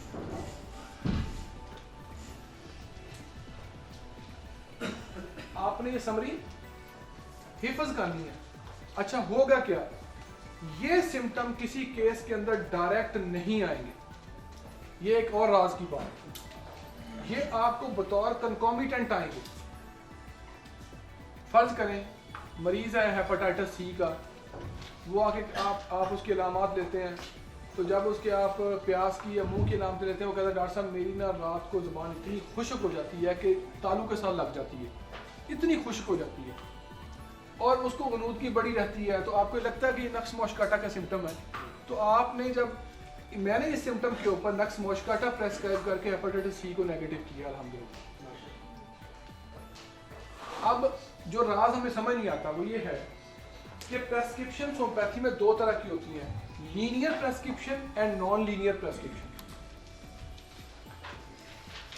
लीनियर तो वो होती है कि आपने जो चीफ कंप्लेंट लीजर दी उसी में से हमें कुछ मोडालिटीज मिल रही हैं, कुछ कंकॉमिटेंट मिल रहे हैं, उसी पे आपने दे दिया। एक होता है कि पैथोलॉजी है कुछ भी नहीं मिल रहा, तो आपको नॉन लीनियर प्रेस्क्राइबिंग की जरूरत होती है। ये बंदा जो नेश है ये नॉन लीनियर प्रेस्क्राइबिंग करता है, लीनियर नहीं है, लीनियर नहीं है। सर एक बार फिर बता दें, लीनियर तो होती है या लीनियर कोई चीज होती है सीधी सादी होती है ना, ठीक है ना। नॉन लीनियर वो चीज होती है जो बिल्कुल टेढ़ी मेढ़ी होती है, आप कहीं और से जाकर उस केस को पकड़ते हैं। मैं आपको एग्जांपल देता हूँ, एग्जांपल सुनने मेरे को। केस आ गया टॉन्सिलाइटिस का, एक उस टॉन्सिलाइटिस के केस के अंदर जो है मैं आपको केस टेकिंग जब पढ़ाऊंगा आपकी ये चीज़ें मिस नहीं होंगी, आप हैरान होंगे कि पैथोलॉजी कुछ है, दवाई कहाँ से पकड़ी जा रही है, ठीक है ना। वो टॉन्सिल्स का केस था। अब टॉन्सिल्स में क्या अमूमन होता है, जनाब खट्टे से मुझे दर्द होती है, ठंड से मेरे टॉन्सिल हो जाते हैं, खट्टा खाना होता है, आइसक्रीम खाना होता है, ये कॉमन स्टेटमेंट्स होती हैं पेशेंट्स की। जब मैंने उसकी रीजनल केस टेकिंग स्टार्ट की, मैं केस टेकिंग के 3 हिस्से करता हूँ, तो मैं आपको पढ़ाऊंगा। मैंने जब उसकी रीजनल केस टेकिंग स्टार्ट की तो रेक्टम के जब मैं रेक्टम पे पहुंचा तो मैंने पूछा कि रेक्टम की तकलीफ को कब्ज वगैरह, कहते नहीं मुझे पाइल्स है। मैंने कहा उनमें कोई हाँ जी तकलीफ बड़ी होती है डॉक्टर साहब, ये तो अच्छा हुआ कहते आपने पूछ लिया। तो मैंने कहा क्या तकलीफ होती है, कहते वो मेरे ना मौकों से दर्द जो है ना अंदर पेट में जाती है, अंदर मौकों से दर्द अंदर पेट में जाना ये बहुत यूनिक और पिक्यूलियर सिम्टम है एग्नीशिया का। एग्नीशिया दी, टॉन्सिल्स भी खत्म हो गए, बवासीर भी खत्म हो गए। इसको कहते हैं नॉन लीनियर प्रेस्क्रिप्शन। कंकॉमिटेंट की थ्योरी के ऊपर जितने आपके प्योर पैथोलॉजिकल केस हैं, रेनल फेलियर हो गया या बड़े बड़े जितने भी आपके केसेस होते हैं जिनमें आप पैथोलॉजी होती है सिर्फ और आपको सिम्टम्स, डिजायर, एवर्जन, प्यास, व्यास ये कुछ नहीं मिलता, अगर आपने उसका कहीं दूर दराज के रीजन से कोई ऐसा पिक्यूलियर सिम्टम पकड़ लिया है तो आप यकीन करें कि वो केस खत्म। पिक्यूलियर क्या होता है, अजीबो गरीब, जिसका आपको ताज्जुब हो, हैरानी हो। और ये वो मैटेरिया मेडिका है जो अजीबो गरीब और पिक्यूलियर सिम्टम के ऊपर है। मेरे पास एक सिम्टम पेशेंट आ गया जिसका दिल का ना एक वाल बंद था। वो कहता जी जब से एक वाल मेरा बंद हुआ है ना मुझे एक प्रॉब्लम हो गई है। मैंने कहा क्या प्रॉब्लम हो गई है, कहता कि ना मुझे ना डेफनेस हो गई है। और उसने मुझे हंस के कहा डॉक्टर साहब डेफनेस ना बड़ी मजाया सी है मेरी। मैंने कहा कैसे, कहता शोर हो ना ज्यादा उसमें मुझे सुनता है, सन्नाटा हो मुझे नहीं सुनता। ये देखें इसने ये लिखा हुआ कि दिल की दवाई तो नहीं लिखा हुआ, इसने आखिरी सिम्टम लिखा हियर्स बेटर, ग्रेफाइट्स में hears better when in a noise. तो मैंने ये दवाई दी है, वाल शाल क्लियर हो गया उसको। समझ रहे ना मेरी बात को। नॉन लीनियर प्रेस्क्राइबिंग करें और कंकॉमिटेंट थ्योरी को पकड़ लें।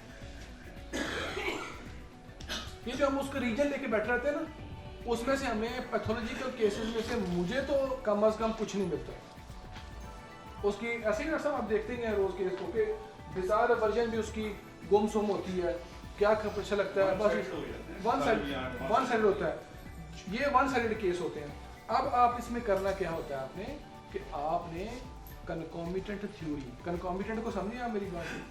कंकॉमिटेंट सिम्टम किसे कहते हैं, जो एसोसिएटेड सिम्टम हो, लाजिम व मलजूम सिम्टम हो। फर्ज करें मुझे हेडेक हो रहा है, ये मेरा एक सिम्टम है जो मैं आपको प्रेजेंट कर रहा हूँ। लेकिन जब भी मुझे हेडेक होता है, मुझे साथ चक्कर आते हैं, ये जो चक्कर आते हैं साथ, ये मेरा कंकॉमिटेंट सिम्टम है जो मेरे हेडेक को यूनिक बनाता है, जो मेरे हेडेक को दूसरे हेडेक से इंडिविजुअलाइज करता है, किसी को नहीं आती। जो हर किसी को नहीं आती। तो ये वो मैटेरियल हेडेक है। आपने करना क्या, इसको पहले स्टेप में आप कैसे पढ़ेंगे? पहले स्टेप में आप ऐसे पढ़ेंगे कि रोज 1 घंटा आपने इस लीडर को देंगे और समरी याद करेंगे। नीचे दवाई नहीं पढ़नी, ये पहला स्टेप है आपका। नीचे दवाई आपने नहीं पढ़नी, आप पहले स्टेप में सिर्फ समरीज को याद करेंगे। जब समरीज याद हो गई, फिर जब तक मैं आपको केस टेकिंग करवा दूंगा, जब फिर आप रीजनल केस टेकिंग किया करेंगे तो आप यकीन करें, आप हैरान होंगे कि मेरी दवाई तो सारी नेश में से बनी जा रही है, मेरे केस तो सारे नेश से हल हो रहे हैं। आप फॉलो कर रहे हैं मेरी बात, नहीं कर रहे? अब इसमें बड़ा यूनिक सिम्टम है। मैं अगर आप दोस्त से ये पूछूं कि मुझे कोई दवा एग्नीशिया के बुखार के सिम्टम बता दे, कोई बता देगा? मैं वैसे पूछ रहा हूँ, टेस्ट नहीं ले रहा हूँ, मैं आपको एक चीज़ बताना चाहता हूँ। किसी दोस्त को दवा एग्नीशिया के बुखार के सिम्टम पता है? नहीं खबर सुनकर मैं आपको बताता हूँ,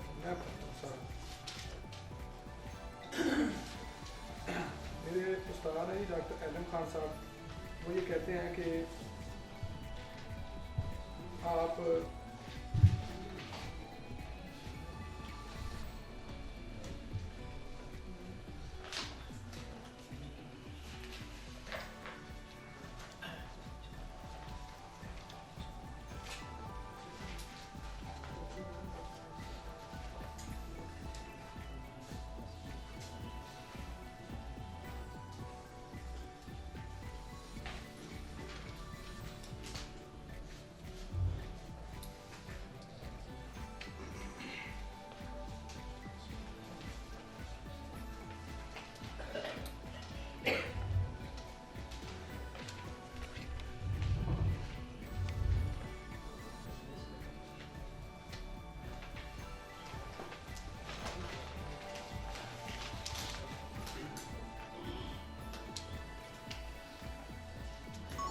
इसमें जो है ना इसके सिम्टम बुखार का, उसमें इम्पोर्टेंट बात ये है कि शिवरिंग के साथ प्यास लगेगी। ये पीक्यूलियर सिम्टम नहीं है, मरीज को शिवरिंग भी हो रही हो, इस पे ताज्जुब हो रहा है ना यार आपको कि यार इसको इतनी सर्दी लग रही है और ये पानी मांग रहा है। नहीं, आर्सेनिक में इस तरह से नहीं है। अब अगली बात भी सुन लेना। तो दूसरा ये है कि 2 सिम्टम इसके ऐसे जुड़े होते हैं।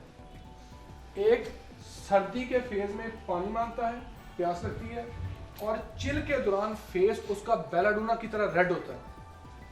हालांकि चिल के दौरान फेस का रेड होना बनता ही नहीं है। ये 2 सिम्टम है जनाब। मतलब अब बुखार चाहे डेंगी हो, चाहे डेंगी हो, चाहे सीधी हो, ठीक है ना जी, इससे फर्क नहीं पड़ता। और आप होम्योपैथ जो है ना दोस्त, इससे बाहर आए थोड़ा सा। ये पैथोलॉजी के ना भूत दिमाग से उतार दें। ठीक है, इसको पढ़ते रहे आप जेन, लेकिन मैं तो ना जब से मुझे इन चीज़ों की समझ आई है, मैं तो इनको पढ़ता भी कोई नहीं। मैं ही समझता हूँ जिनको आती है उन्होंने क्या कर लिए। अगर आप डेंगू के ऊपर दवा प्रेस्क्राइब करेंगे तो मरीज ठीक कोई नहीं होगा। देखें, जब आप ये रूब्रिक आपने ली जिसमें आपने दवाई निकाली लाइको फॉर एग्जांपल, तो अगर फर्ज करेंगे जो ये 5-6 दवाएं लिखी हैं अबॉर्शन में, अगर मेरा पेशेंट जो है वो मिनरल है तो मैं इस प्रॉपर्टी कैसे इस्तेमाल करता हूँ। जब ये प्रॉपर्टी मैं देता हूँ ना आप लोगों को, एक और टिप बताता हूँ कि अब आपने पूरा सेंसेशन मेथड इस पे अप्लाई नहीं करना, आपने अप्लाई करनी है दो चीज़ें। अब आपने किंगडम का तस्वर अप्लाई करना है। आपने ये देखना कि ये रूब्रिक्स आ गई हैं, इसमें ये दवाइयाँ आ गई हैं। इन दवाइयों में से मेरा पेशेंट जो है ना वो मिनरल है, मैं अभी आपको बताता हूँ कैसे वो आपने कहा मिनरल है, उसमें से आपने मिनरल दवाई निकालनी है और उस मिनरल की जो फैमिली के अंदर जो दवाएं हैं उनको भी आपने स्टडी करना। इतना तो अप्लाई करेंगे ना अब कि मतलब पूरा सेंसेशन मेथड नहीं हो रहा तो हम कुछ एप्लीकेशन करेंगे उसके अंदर, ताकि हमारी चीज़ें जैसे जैसे वो खट्टी होती रहे हम उनको इनकारपोरेट करते हैं प्रैक्टिस में। तो ये बुनियादी काम है, इसके बगैर सेंसेशन मेथड करना बिल्कुल फजूल है और एक यूँ कहने के नॉन सेंस है। जी केस में हम दो चीजें देखेंगे। अभी दो देखेंगे, आज मैं कुछ सिखा के जाऊंगा। अभी मैं आपसे केस और भी लास्ट में करवाऊंगा, उसमें मैं आपको किंगडम बताऊंगा सिर्फ कि मरीज का ये किंगडम है, आप इसको रेफरटाइज करें, मुझे दवाई निकाल के दें, फिर पहले नंबर पर वाली दवाई शायद ना निकले। ठीक है ना, बात से समझ आ रही है। और दूसरी बात ये है कि जो मैं बात आपसे करना चाहता हूँ बड़ी अजीबो गरीब भी है और वो लेकिन कीमती बात है। आप ना बाजार में जाके ना आप ये करेंगे कि चूंकि अगर आपने इस अकेडमी में पढ़ना है, अगर मेरे पास पढ़ना है, तो आपने पढ़ने के मामले में मेरे सिवा किसी की बात नहीं माननी। उसकी लॉजिक है, उसकी वजह ये है कि मैं आपको एक कोर्स करवाने जा रहा हूँ, एक मैं आपको एक स्कूल ऑफ थॉट में जो ट्रेनिंग है वो देना चाहता हूँ।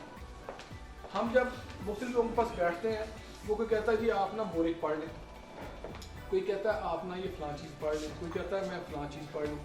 आपका दिमाग जो है ना वो मुंतशिर हो जाता है। आप कहते हैं यार किसकी बात मानें, ठीक है ना। अगर मैं ये करूं कि यहाँ पर 4 टेप रिकॉर्डर 5 टेप रिकॉर्डर रख के पांचों पे मैं गाना चला दूं, आपको गाना समझ आ जाएगा। तो अगर आपने को गाना सुनना है, उसका मजा लेना है, तो फिर क्या करना होगा, एक को सुनना है।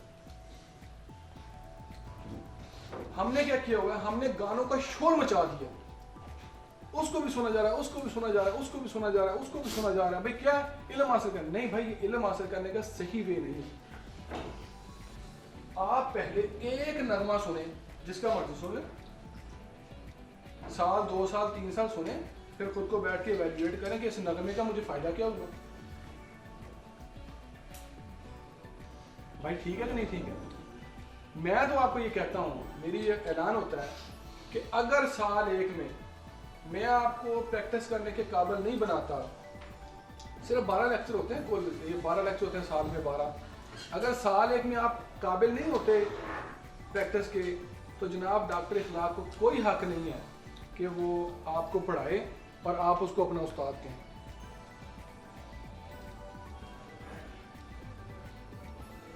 ठीक है ना। तो आप ये सारा शोर बंद करें इधर उधर का, आप वो काम करेंगे जो मैं आपको बताऊँ। अब आपने करना क्या है, नेक्स्ट मटीरियल मेडिका सारे छोड़ दें, जो भी आप कुछ कर रहे हैं, जो कुछ आप कर रहे हैं, ठीक है ना। अब आप ये काम करेंगे कि जो मटीरियल मेडिका आप पहले पढ़ेंगे ना, वो नेश लीडर है, नेश लीडर। इसका पढ़ने का तरीका बताता हूँ। पढ़ने का तरीका ये है कि आप इसकी कोई भी दवाई खोलेंगे ना, जब फर्ज करें ये एपस लिखी हुई है, इसने एपस से पहले एपस की समरी लिखी हुई है, ये देखें, ये स्टार दे के आगे दवाई स्टार्ट करता है, देख रहे हैं समरी लिखी है। आपने ये समरी हिफ्ज करनी है,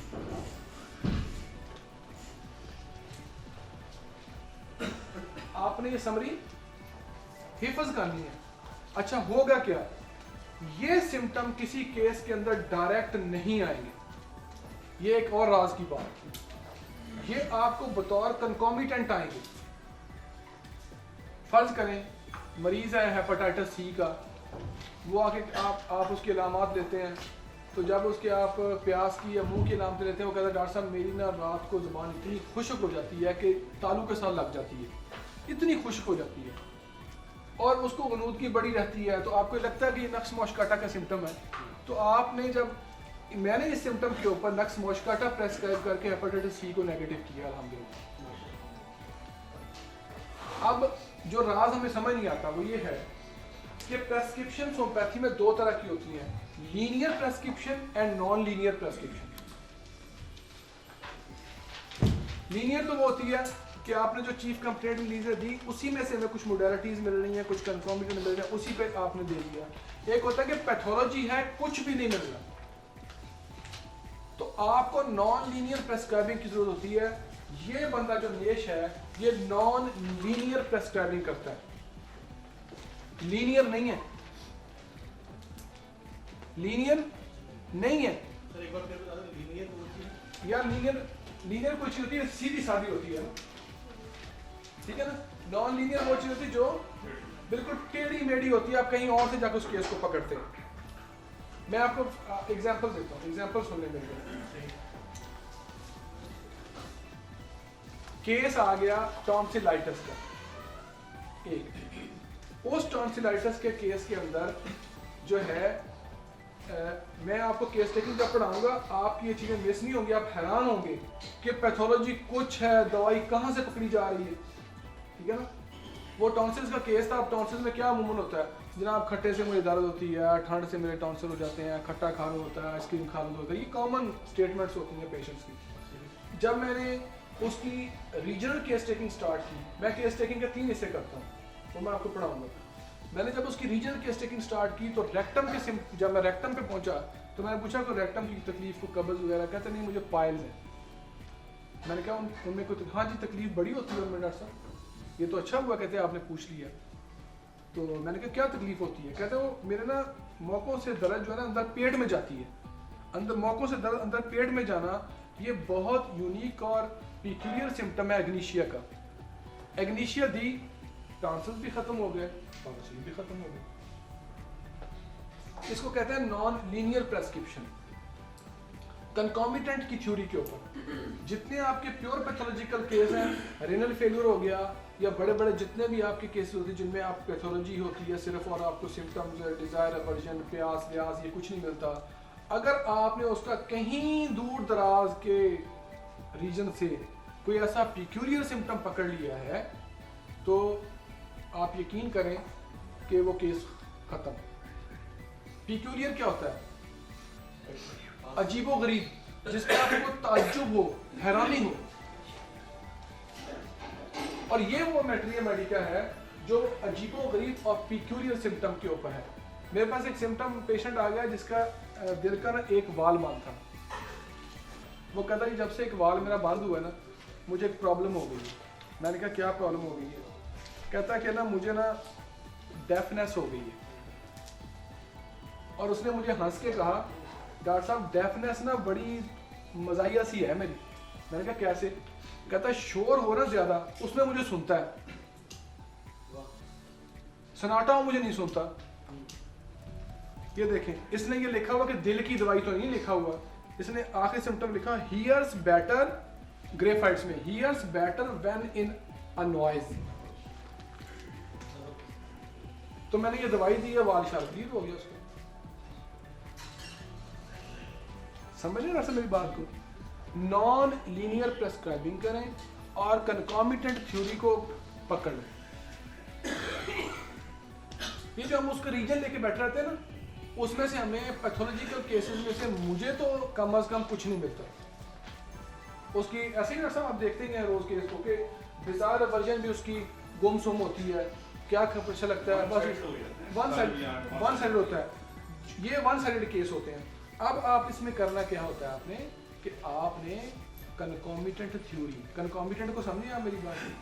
कंकॉमिटेंट सिम्टम किसे कहते हैं, जो एसोसिएटेड सिम्टम हो, लाजिम और मलजूम जो है सिम्टम हो। फर्ज करें मुझे हेडेक हो रहा है, ये मेरा एक सिम्टम है जो मैं आपको प्रेजेंट कर रहा हूँ, लेकिन जब भी मुझे हेडेक होता है मुझे साथ चक्कर आते हैं। ये जो चक्कर आते हैं साथ, ये मेरा कंकॉमिटेंट सिम्टम है जो मेरे हेडेक को यूनिक बनाता है, जो मेरे हेडेक को दूसरे हेडेक से इंडिविजुअलाइज करता हर है, किसी को नहीं आती। जो हर किसी को नहीं आती। तो ये वो मटेरियल मेडिकल आपने करना क्या, इसको पहले स्टेप में आप कैसे पढ़ेंगे, पहले स्टेप में आप ऐसे पढ़ेंगे कि रोज 1 घंटा आपने इस रीडर को देंगे और समरी याद करेंगे, नीचे दवाई नहीं पढ़नी, ये पहला स्टेप है आपका, नीचे दवाई आपने नहीं पढ़नी, आप पहले स्टेप में सिर्फ समरीज को याद करेंगे। जब समरीज याद हो गई, फिर जब तक मैं आपको केस टेकिंग करवा दूंगा, जब फिर आप रीजनल केस टेकिंग किया करेंगे तो आप यकीन करें, आप हैरान होंगे कि मेरी दवाई तो सारी नेश में से बनी जा रही है, मेरे केस तो सारे नेश से हल हो रहे हैं। आप फॉलो कर रहे हैं मेरी बात, नहीं कर रहे? अब इसमें बड़ा यूनिक सिम्टम है। मैं अगर आप दोस्त से ये पूछूं कि मुझे कोई दवा एग्नीशिया के बुखार के सिम्टम बता दे, कोई बता देगा? मैं वैसे पूछ रहा हूँ, टेस्ट नहीं ले रहा हूँ, मैं आपको एक चीज़ बताना चाहता हूँ। किसी दोस्त को दवा एग्नीशिया के बुखार के सिम्टम पता है? नहीं लंबी खबर सुनकर मैं आपको बताता हूँ।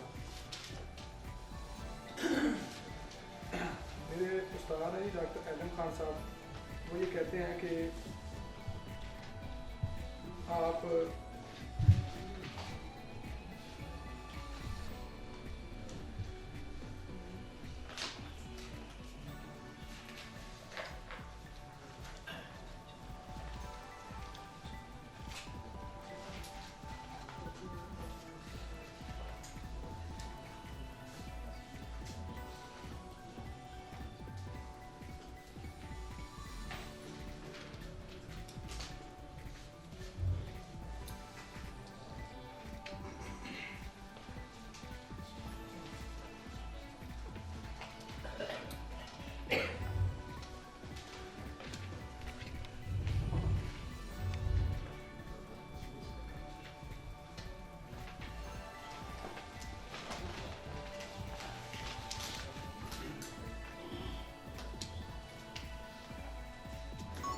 इसमें जो है ना इसके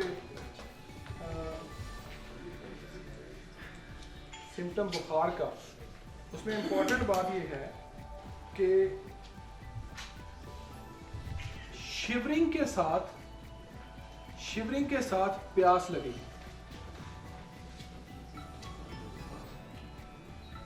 ये पीक्यूलियर सिम्टम नहीं है, मरीज को शिवरिंग भी हो रही हो, इस पे ताज्जुब हो रहा है ना यार आपको कि यार इसको इतनी सर्दी लग रही है और ये पानी मांग रहा है। नहीं, आर्सेनिक में इस तरह से नहीं है। अब अगली बात भी सुन लेना। तो दूसरा ये है कि 2 सिम्टम इसके ऐसे जुड़े होते हैं, एक सर्दी के फेज में पानी मांगता है, प्यास लगती है, और चिल के दौरान फेस उसका बेलाडोना की तरह रेड होता है। हालांकि चिल के दौरान फेस का रेड होना बनता ही नहीं है। ये 2 सिम्टम है जनाब। मतलब अब बुखार चाहे डेंगी हो, चाहे डेंगी हो, चाहे सीधी हो, ठीक है ना जी, इससे फर्क नहीं पड़ता। और आप होम्योपैथ जो है दोस्त, इससे बाहर आए थोड़ा सा, ये पैथोलॉजी के ना भूत दिमाग से उतार दें। ठीक है, इसको पढ़ते रहे आप जेन, लेकिन मैं तो ना जब से मुझे इनकी चीज़ों की समझ आई है, मैं तो इनको पढ़ता भी कोई नहीं। मैं ही समझता हूँ जिनको आती है उन्होंने क्या कर लिया। अगर आप डेंगू के ऊपर दवा प्रेस्क्राइब करेंगे तो मरीज ठीक कोई नहीं होना। अभी पिछले दिनों डॉक्टर साहब मेरे पास आए हुए थे, हमारे पास एक पेशेंट आई, वो उसको ना सांस का प्रॉब्लम होता है, और वो करती क्या है कि जैसे उसको अचानक ये मसला आता है, वो करती है यूं, नहीं यूं है जैसे बाहर निकलना करते, ये यकदम गर्दन ऐसे होनी, मुंह ऐसे बंद हो जाना, और आंखें ऐसे नीचे को, आंखें ऊपर रोशन होना ऐसे नीचे। और एलोपैथिक डॉक्टर ने उस पर ना क्या क्या तजर्बात किए, और आखिर में ये कहा कि ये दमे की मरीजा नहीं है, लेकिन उसको इनहेलर भी दे दिया, ठीक है, और उसको जो है उन्होंने दमे की गोलियां भी दे दी, और ये भी लिख दिया एंजाइटी प्लस हिस्टेरिया। मैं आपको पैथोलॉजी की बात बता रहा हूँ। मैंने जब वो केस लिया तो मैंने उसी की पैथोलॉजी में रहते हुए गलती मैंने ये की कि मैं पुरानी सारी बातों को भूल गया, तो मैंने उस हिस्टेरिया के अंदर दवाओं को देना शुरू किया, तो किसी दवाई ने काम नहीं की। तो इन दिनों में ताहिर साहब मेरे पास आए तो मैंने उनको ये कहा कि ताहिर साहब मुझे ये लग रहा है कि इस केस में ना मुझे नक्स वमीका देनी चाहिए। तो ताहिर साहब ने कहा कि सर मुझे ये लगता है कि हमें इनको स्टिक 9 देना चाहिए। जब इन्होंने ये कहा तो इस बात ने मुझे ना एक जोर से झटका मारा। मैंने कहा बात तो ठीक कर रहे हैं, नक्स वमीका का अल्कलाइड है ना ये स्टिक 9। मेरी बात फॉलो करें, वही बात आ गई ना फैमिली के अंदर से दवाई। तो जब हमने देखा तो बिल्कुल सेम सिम्टम थे उसके, NM-14 के बैक्टीरिया मेडिकम। तो जब मैंने वो दी हमने, तो ये हुआ कि वो पैरोक्सिज्म जो थे वो आते रहे 3-4 दिन, लेकिन ड्यूरेशन कम हो गया। घंटे से वो 10 मिनट पे आ गए, 5 मिनट पे आ गए, करते करते 4-5 दिन में बिल्कुल खत्म हो गए।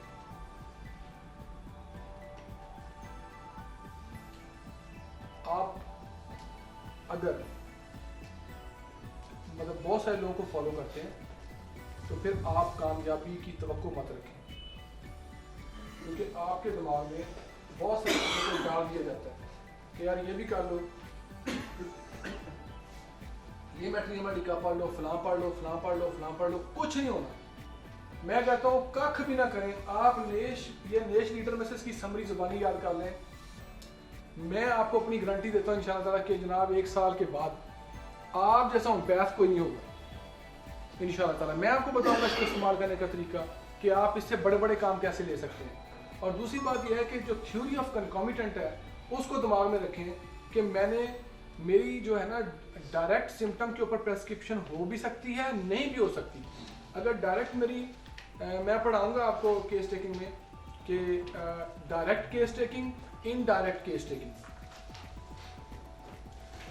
ठीक है ना। तो अगर हमारा काम जो है वो डायरेक्ट केस टेकिंग से नहीं निकलता तो हम इनडायरेक्ट केस टेकिंग करेंगे, ठीक है ना। लेकिन हमारा टारगेट है दवा तक पहुंचना। बात समझे कि नहीं आप समझे? और हमने कई दफा नक्सोमिका को पढ़ा हुआ है। मैं आज आपको नक्सोमिका का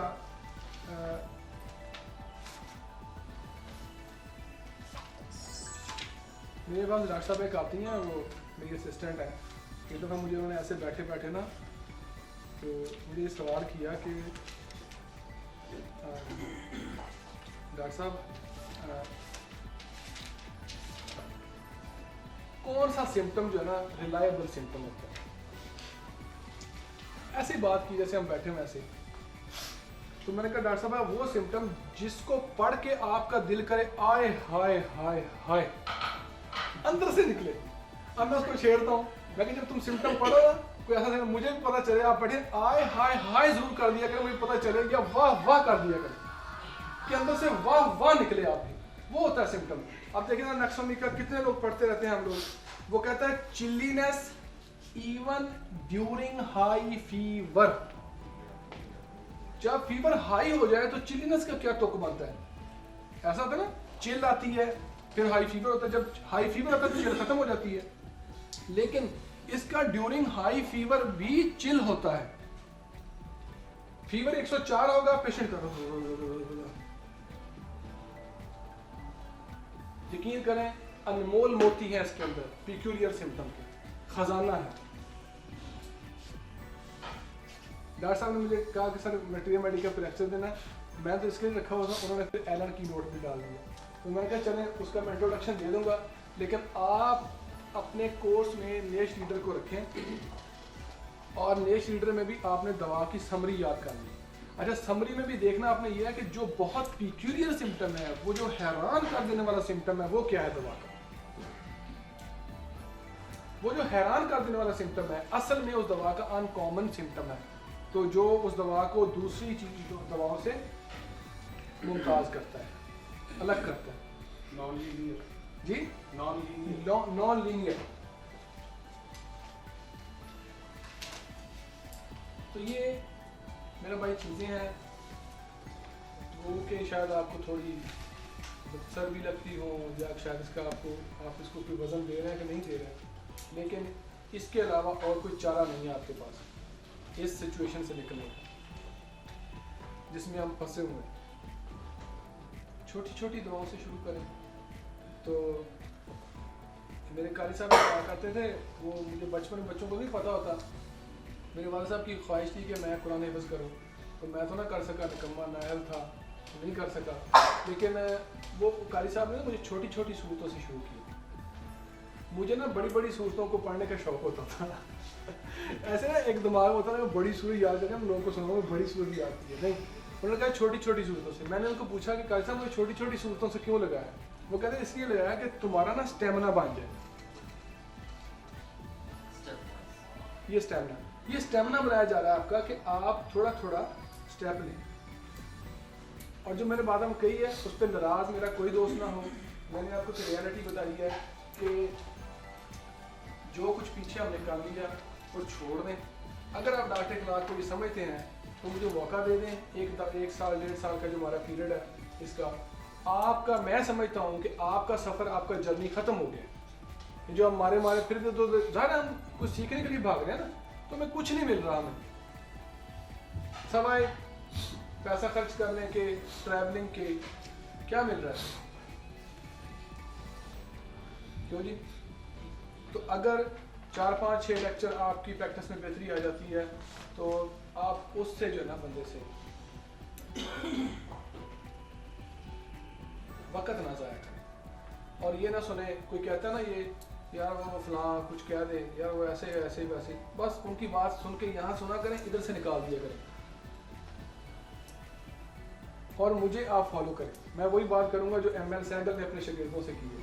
वो कहते हैं कि आप अंधे हो जाए और बहरे हो जाए, मेरे पीछे मेरी उंगली पकड़ के चल पड़े बस। अगर आपको वो रिजल्ट ना मिले तो मुझे इधर बैठे बैठे मुंह पे कह दीजिएगा कि हमें तो नहीं मिले थे। लेकिन अगर आपकी मेजॉरिटी ये कह दे कि हम पहले ऐसे ही थे और अब हम कुछ करते हैं, तो फिर हमने कुछ किया। सर आज हमने सबसे पहले तो पार्टी सीख ली। अभी कहाँ सीखे, तो शुरुआत हुई है, अभी तो पार्टी शुरू हुई है ठीक है ना? तो ये ना ये, और दूसरा ये है कि दूसरा आपकी जो 15 किताब पढ़ने वाली है वो ये एलन की नोट्स है। इसको मैं कैसे करवाता हूँ?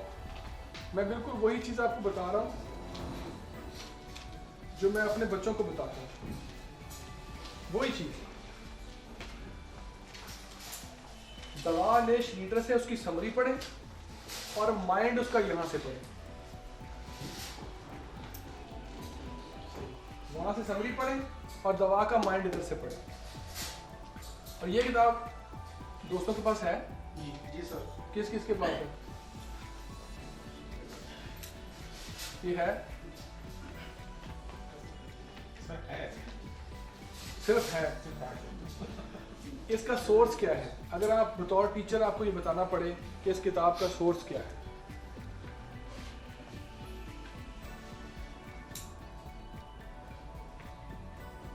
हाँ जी,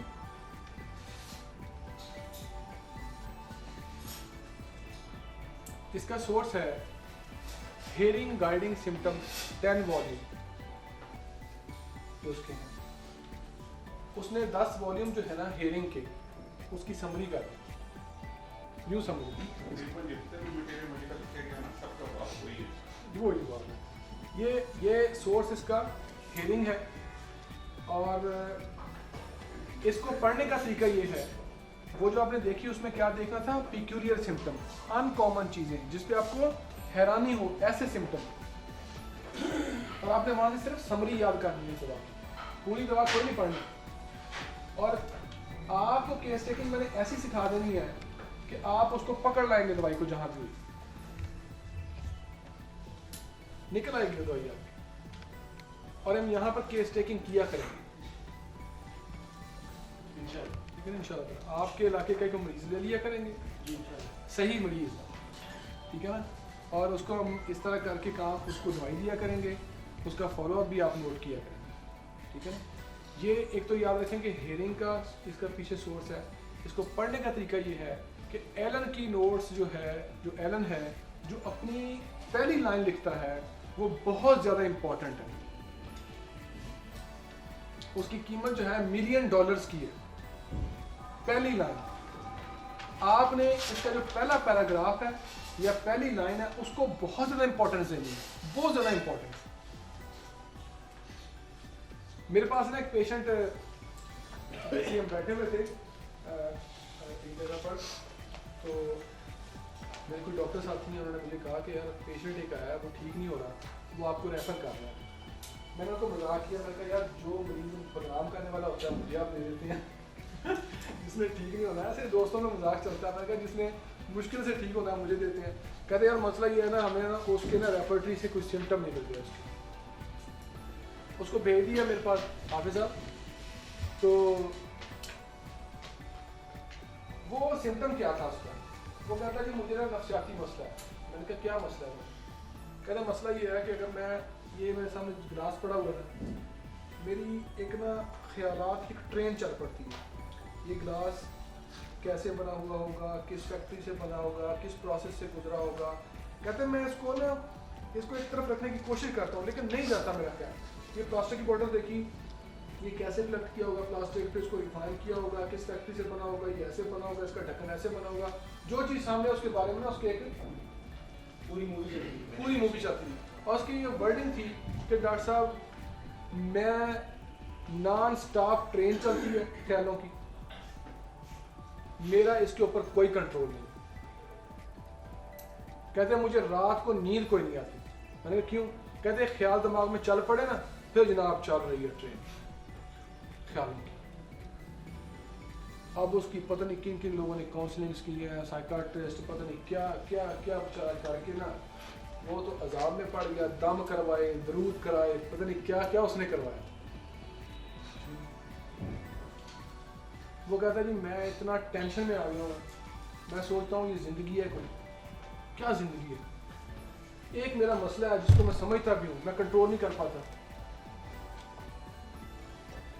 कहता अभी मैं आपके यहाँ से चला जाऊँगा ना, मैं पूछूँ, मैं सोच शुरू एक रास्ते में डॉक्टर साहब ने ये पूछा क्यों पूछा, वो पूछा क्यों पूछा, वो पूछा क्यों पूछा। कहता ये चलता ही रहेगा, रात हो जाएगी, नींद नहीं आएगी, बस ये सोचता रहेगा।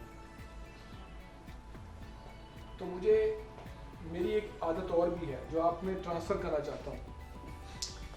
मैं अपने उस्ताद की बात जो है ना वो ऐसे ही मानता हूँ जिस तरह हम बीइंग मुसलमान जो है ना अल्लाह की किताब को मानते हैं। उस्ताद की बात को मैं बिल्कुल नहीं ऐसे नहीं करता कि इसने कह दी बात ठीक है, क्योंकि मैं उस्ताद को जब कहता हूँ उस्ताद है मेरा फलां बंदा, तो मैं उसको दिल से भी मानता हूँ कि दिल से उसको मानना। तो ये जो है मैंने जब ये सिम्टम देखा, आप यकीन करें कि मेरे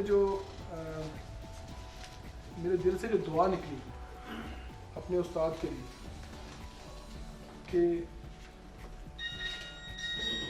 अगर मैं पहली लाइन की बात हो रही थी हमारी दवा की पहली लाइन है, दवाई है फाइसोस्टिग्मा। नोट करें जरा क्या लिखता है, वो लिखता है अनकॉमन मेंटल एक्टिविटी, इटैलिक में लिखता है can not stop thinking, can not stop thinking, very peculiar very uncommon symptom of this remedy. और ये रेमेडी की जीनियस है। इस दवा के अंदर अनकंट्रोलेबल थॉट्स हैं, पेशेंट का कोई कंट्रोल नहीं है। और मैं आपको ये बता दूं, मैंने इसको आजमाया है, अगर ये सिम्टम नहीं है तो फिर फाइसोस्टिग्मा भी नहीं है।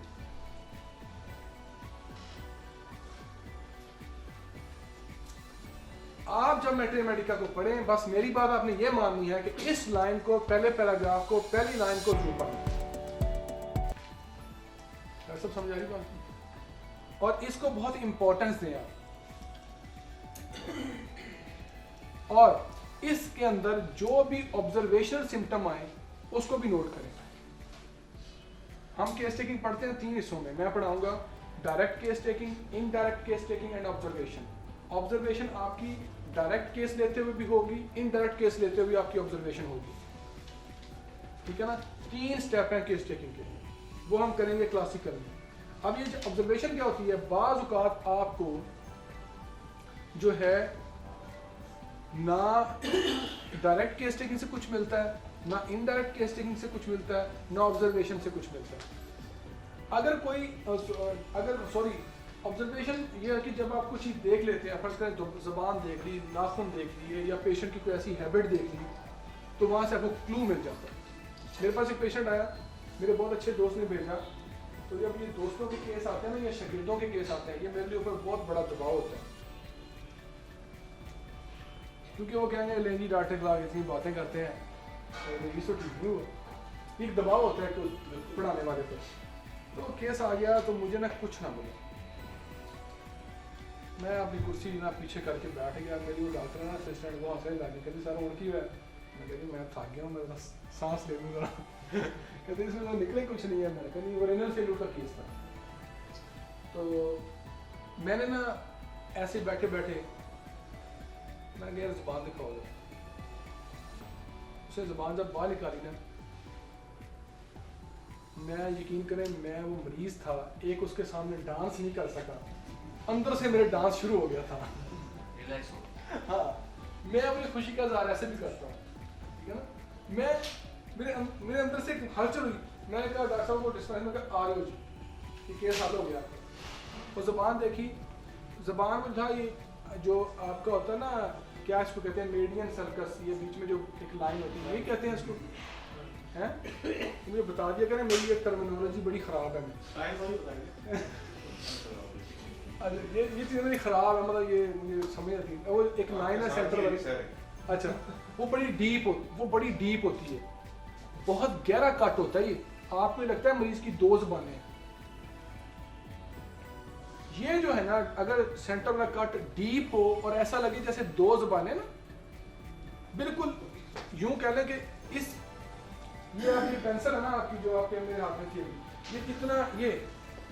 ये इतना गहरा शिगाफ होता है ज़ुबान के अंदर, आपको ऐसे नजर आएगा इतना, ये नाइट्रिक एसिड होता है। मैंने उसको नाइट्रिक एसिड दवाई दी है, आप यकीन करें इतना रैपिड मेरा केस है, फिर का कभी कोई ठीक ही कोई नहीं हुआ। 2 दफ़ा दवाई लेके मुड़ के आए कोई, मैंने उसको फ़ोन किया, मुझे आए कोई, मतलब ठीक हुआ। मैं कहा दवाई कोई नहीं, तुम्हें आगे तुम्हें दवाई, मैं तो क्लास में देना था। तो वो कह रहे मैं इसको आपको अंडर ऑब्जर्वेशन रखना था। कहता डॉक्टर साहब मैं बिल्कुल ठीक हूँ, मेरी रिपोर्ट्स ठीक आ रही हैं। तो सर ये आपके बात में इतना पता हो कि वहाँ के जो पैथोलॉजिस्ट था ना, जिसके पास वो टेस्ट के लिए जाता था, ये बात उसने बताई थी कि उनका वो जो पेशेंट है वो ठीक हो चुका है। अकमल नहीं, वो अकमल नहीं, वो अकमल के पास को और मिल जाते हैं, ये और केस था, ठीक है ना। ये मैं बता रहा हूँ कि ऑब्जर्वेशन क्या चीज़ है। तो इसी तरह मेरे पास एक खातून आ गई, उसके मेंसेस के कुछ मसाइल थे, आप यकीन करें मैं बड़ी हिस्ट्री लेता रहा। तो उसको जो था ना सिस्ट थे, पॉलीसिस्टिक ओवरी सिंड्रोम ये था। तो मैंने ना, एक तो उसने ना बीबियों के मसाइल होते हैं कि ये पता नहीं क्या हमारा मसला भी है, शायद पर्दा अच्छी चीज़ होती है लेकिन होम्योपैथ के लिए ना बड़ी रुकावट भी है। तो मैंने उनको ये रिक्वेस्ट की, मैंने कहा आप मेरी बहन है, अगर आप मुझे अपने तमाम सिम्टम ये पर्दा उतार के बता देना तो आपकी बड़ी मेहरबानी। पहले तो उसके दिमाग से ना, ये भी टेक्निक है, पहले उसके दिमाग से वो चीज़ उड़ाएं जो वो समझ सकती है। कहेंगे आप मेरी बहन है, आप मेरी माँ जैसी हैं, मेरे इलाज में ये चीज़ ज़रूरी है, आप एक दफ़ा पर्दा हटा दें उसका। उसने हटा दिए। असल में मैं कुछ उसके चेहरे की रंगत देखना चाह रहा था। उसे जब उसने पर्दा हटाया तो जो मैं देखना चाहता था उससे हट के मुझे एक चीज़ मिल गई, वो ये मिल गई कि हैरानी की हद तक उसकी जो ये नोज थी ना, टिप ये रेड थी, जिस तरह के टमाटर नहीं सुरख होता। तो ये देखें बोरेक्स में ये सिम्टम है, tip of nose shining red.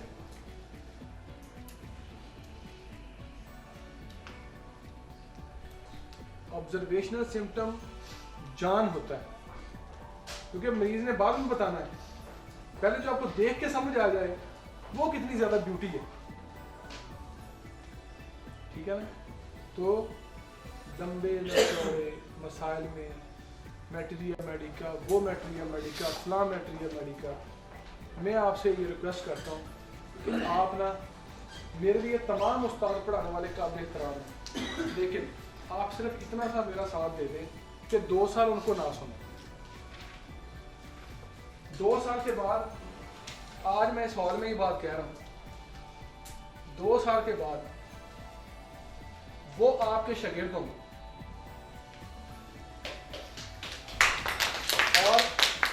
और वो अगर शागिर्द ना भी हुए, वो दिल से मानेंगे कि एजाज अली साहब कुछ करते हैं, इनको कुछ पता है। होता ये है कि जब मैं, मेरे उस्ताद हैं डॉक्टर साहब, आप यकीन करें LM खान साहब मुझ पे ऐसे बरसते हैं कि मैं आपको बता नहीं सकता। उनको मैं अगर कह दूं ना, मैं ये काम फलां चीज उस्ताद ने ये बात बताई है, वो कहता है कि तुम क्या कर रहे हो, वो कहते हैं ये ना एक दर के होके रहते हैं, एक दर के। वहां देखो जरा, अगर तुम्हें 1-2 साल में एक दर से कुछ नहीं मिलता तो मैं डिजर्व करता हूं कि भाई आप मुझे छोड़ दें, लेकिन जो मुझसे मिल रहा है और वो मिल रहा है जो आपको पहले कभी मिला ही नहीं, तो फिर किस दर को पकड़े रखें। और ये शोर आपने जो नॉइज बनाया वो ना, इसको छोड़ दें, आप मिसगाइड हो जाएंगे। मतलब आप देखें ना, मैं आपको एक स्कूल ऑफ थॉट की तरफ लेके जा रहा हूँ, आप डिफरेंट ओपिनियन को सुनते हैं। मेरा एक लेक्चर होता है महीने में, 20 दिन आप किसी और को सुनते हैं तो वो काम सारे का सारा गड़बड़ हो जाता है, वो गड़बड़ हो जाता है। इसमें कोई बुरी बात तो नहीं है आपको लगी? मतलब या तो फिर आप उन दोस्तों को सुन लें, 2 साल सुने, 3 साल सुने, 4 साल सुने, 5 साल सुने, सुन लें, अच्छे तरीके तसल्ली कर लें, उसके बाद अपना आप कंपैरिजन कर लें। या फिर ये सोचें कि यार ये बंदा जो कहता है ना हमें 24 लेक्चर हैं इसके, ये 24 लेक्चर तो हम ले रहे ना, कुछ नहीं होता, इसके बाद किसी और को सुनें। तो ये मैटेरिया मेडिका, इनको आप अपनी लाइब्रेरी में रखें, इन चीज़ों को देखा करें, बहुत आसान है, होम्योपैथी बड़ी आसान है, ठीक है। इसको मुश्किल जो है ना बनाया हुआ हमने, वो एक लतीफ़ा नहीं है, असली ऐसी एक बात है, ऐसी जोक वाली। इंडिया में एक बच्चा था, वो कागज़ फाड़ा करता था, शायद मैं आपको पहले बात सुनाई थी इसमें, वो कागज़ के ना छोटे छोटे पीस करके ना ऐसे ऐसे किया करते, बस उसका यही मसला था। उसका वालिद जो था ना वो मिल ओनर था, तो उसने कहा यार मेरा बेटा है, कल को मेरी इस सारे बिजनेस का ये वारस है, इसमें एक नेगेटिव चीज़ आ गई है। तो उसने ना इंडिया के साइकियाट्रिस्ट को दिखाया, वो ना ठीक हुआ, बाहर के लोग, फिर उसने पूछा यार दुनिया का जो काबिल तरीन साइकियाट्रिस्ट है वो किसने बताया, दिया अमेरिका में होता है, उसको दिखाया। वो उसकी महीने उसकी काउंसलिंग करता रहा, तो पूछा ठीक ही कोई ना हुआ, वो आकर ना डिसअपॉइंट हो गया, उसने कहा इसने ऐसे ही रहना है, वो बच्चे को ले आया भारत वापस।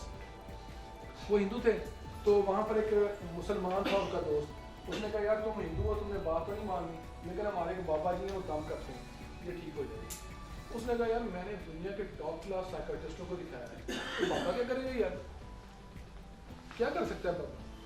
तो उसने कहा नहीं जी आप आ जाए, चला गया वो। बाबा जी ने उसके कान में कुछ पढ़ा, ऐसे मिनट एक पढ़ा कुछ, तो बच्चे को बुला के ना पास कान में कुछ पढ़ा, कहते चलो ये ठीक हो जाएगा। जब वो गया घर, अभी घर पहुंचा ही है, कागज पढ़ने छोड़ दी, तो ये बड़ा मुतासर हो गया। उसने कहा कमाल हो गई है, ये तो इतने बड़े बड़े साइकियाट्रिस्ट, इतने बड़ी बड़ी काउंसलिंग हुई, मैंने हज़ारों डॉलर दिए, ये कैसे हो गया?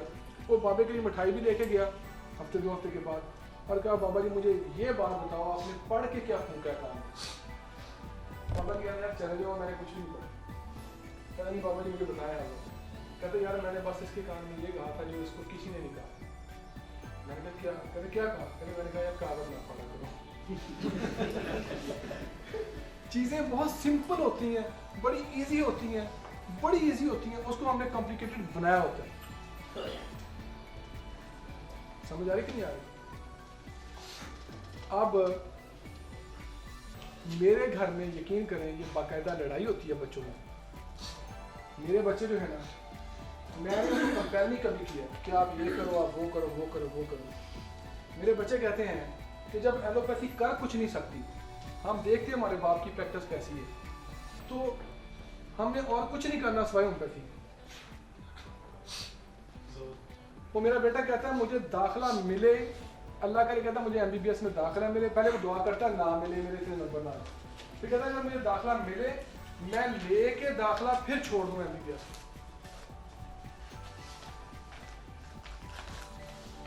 ठीक है ना?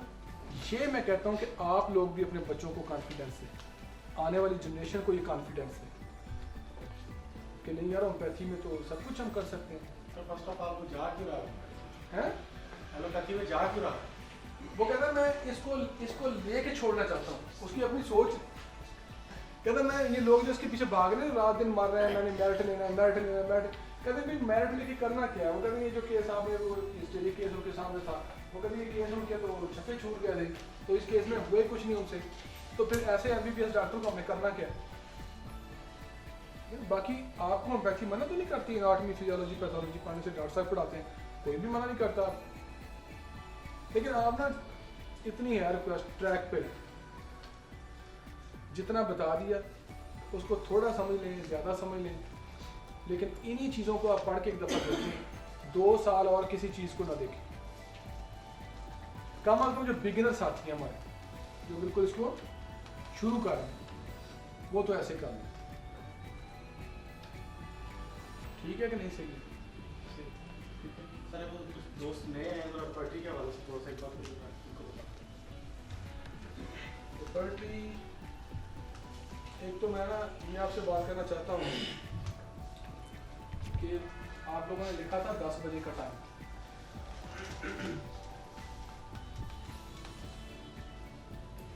ये जो आपका लेक्चर हो रहा है ना, इसको synergy homeopathic medical academy conduct करती है यहाँ पर, और उसके ना अपने कुछ उसूल हैं, ज़ाब्ते हैं। हमने अगर आपको 10 बजे का टाइम दिया है तो नेक्स्ट ये होगा कि हम 10 बजे उसको स्टार्ट कर देंगे लेक्चर, पूरे 10 बजे हम वेट नहीं करेंगे। और चाहे मेरे सामने एक बंदा बैठा हो, एजाज साहब बैठे हैं, मैं एजाज साहब को पढ़ाना शुरू कर, अगर एक भी ना हुआ तो 10-15 पे मैं वापस फैसलाबाद में चला जाऊँ। सही। ये बात बहुत गलत है कि देखें, मैं सुबह 3 बजे उठ गया, आपको फिक्र होनी चाहिए मेरा भाई, ये आपको मैं ये चीज़ बता दूँ, ये दिमाग से निकाल दें बात कि मुझे कोई ज़रूरत है, मैं इसलिए आता हूँ। क्यों यार साहब, मुझसे पेशेंट टाइम मांग रहा था जिसकी कंसल्टेंसी 40,000 है, 40,000 रुपये लेके बंदा जेब में बैठा हुआ है, मुझे कहता आज टाइम दे दे। मैं कहीं आज टाइम मेरी क्लास में, तो मैं चाहता 40,000 लेके अभी तक मैं अपने घर बैठा होता। ठीक है ना? तो बात ये है, आप अपने काम को तरजीह देंगे तो मैं आपके साथ बढ़ूंगा। आप मुझे वेट ना कराया करें, बल्कि मुझसे पहले आके रौनक निकाल दिया करें। 10 बजे हम चीज़ें स्टार्ट कर लेंगे। एक तो चीज़ ये दिमाग में, आज तो हम चीज़ें समझा देंगे दोस्तों को, लेकिन आइंदा मैं कोई रिपीट नहीं करूँ, क्योंकि वो सेंसेशन वाला लेक्चर जो है फिर वो मसाइल उसके पैदा हो जाते हैं कि वो चीज़ें हमारी बीच में डिस्टर्ब होती हैं। तो 10 बजे ठीक लेक्चर स्टार्ट हो जाएगा इंशाल्लाह, कोई वेट नहीं करूँगा और मैं दोबारा रिपीट भी कोई नहीं करूँगा। टाइम आगे करना चाहते हो अभी कर, बेशक आगे करना तो अभी कर लें सर, आगे से करना तो अपने सर 7 बजे बहुत आगे लेट हो गया, हम 10 बजे ठीक है ना। एक तो टाइम चलो आज जो आपको लेक्चर दिया जा रहा है सब चीज़ मिलनी है। इस पे एक और चीज़ हमने बनाई है कि आपको वक्तन फ़वक्तन इवेल्युएट किया जाए।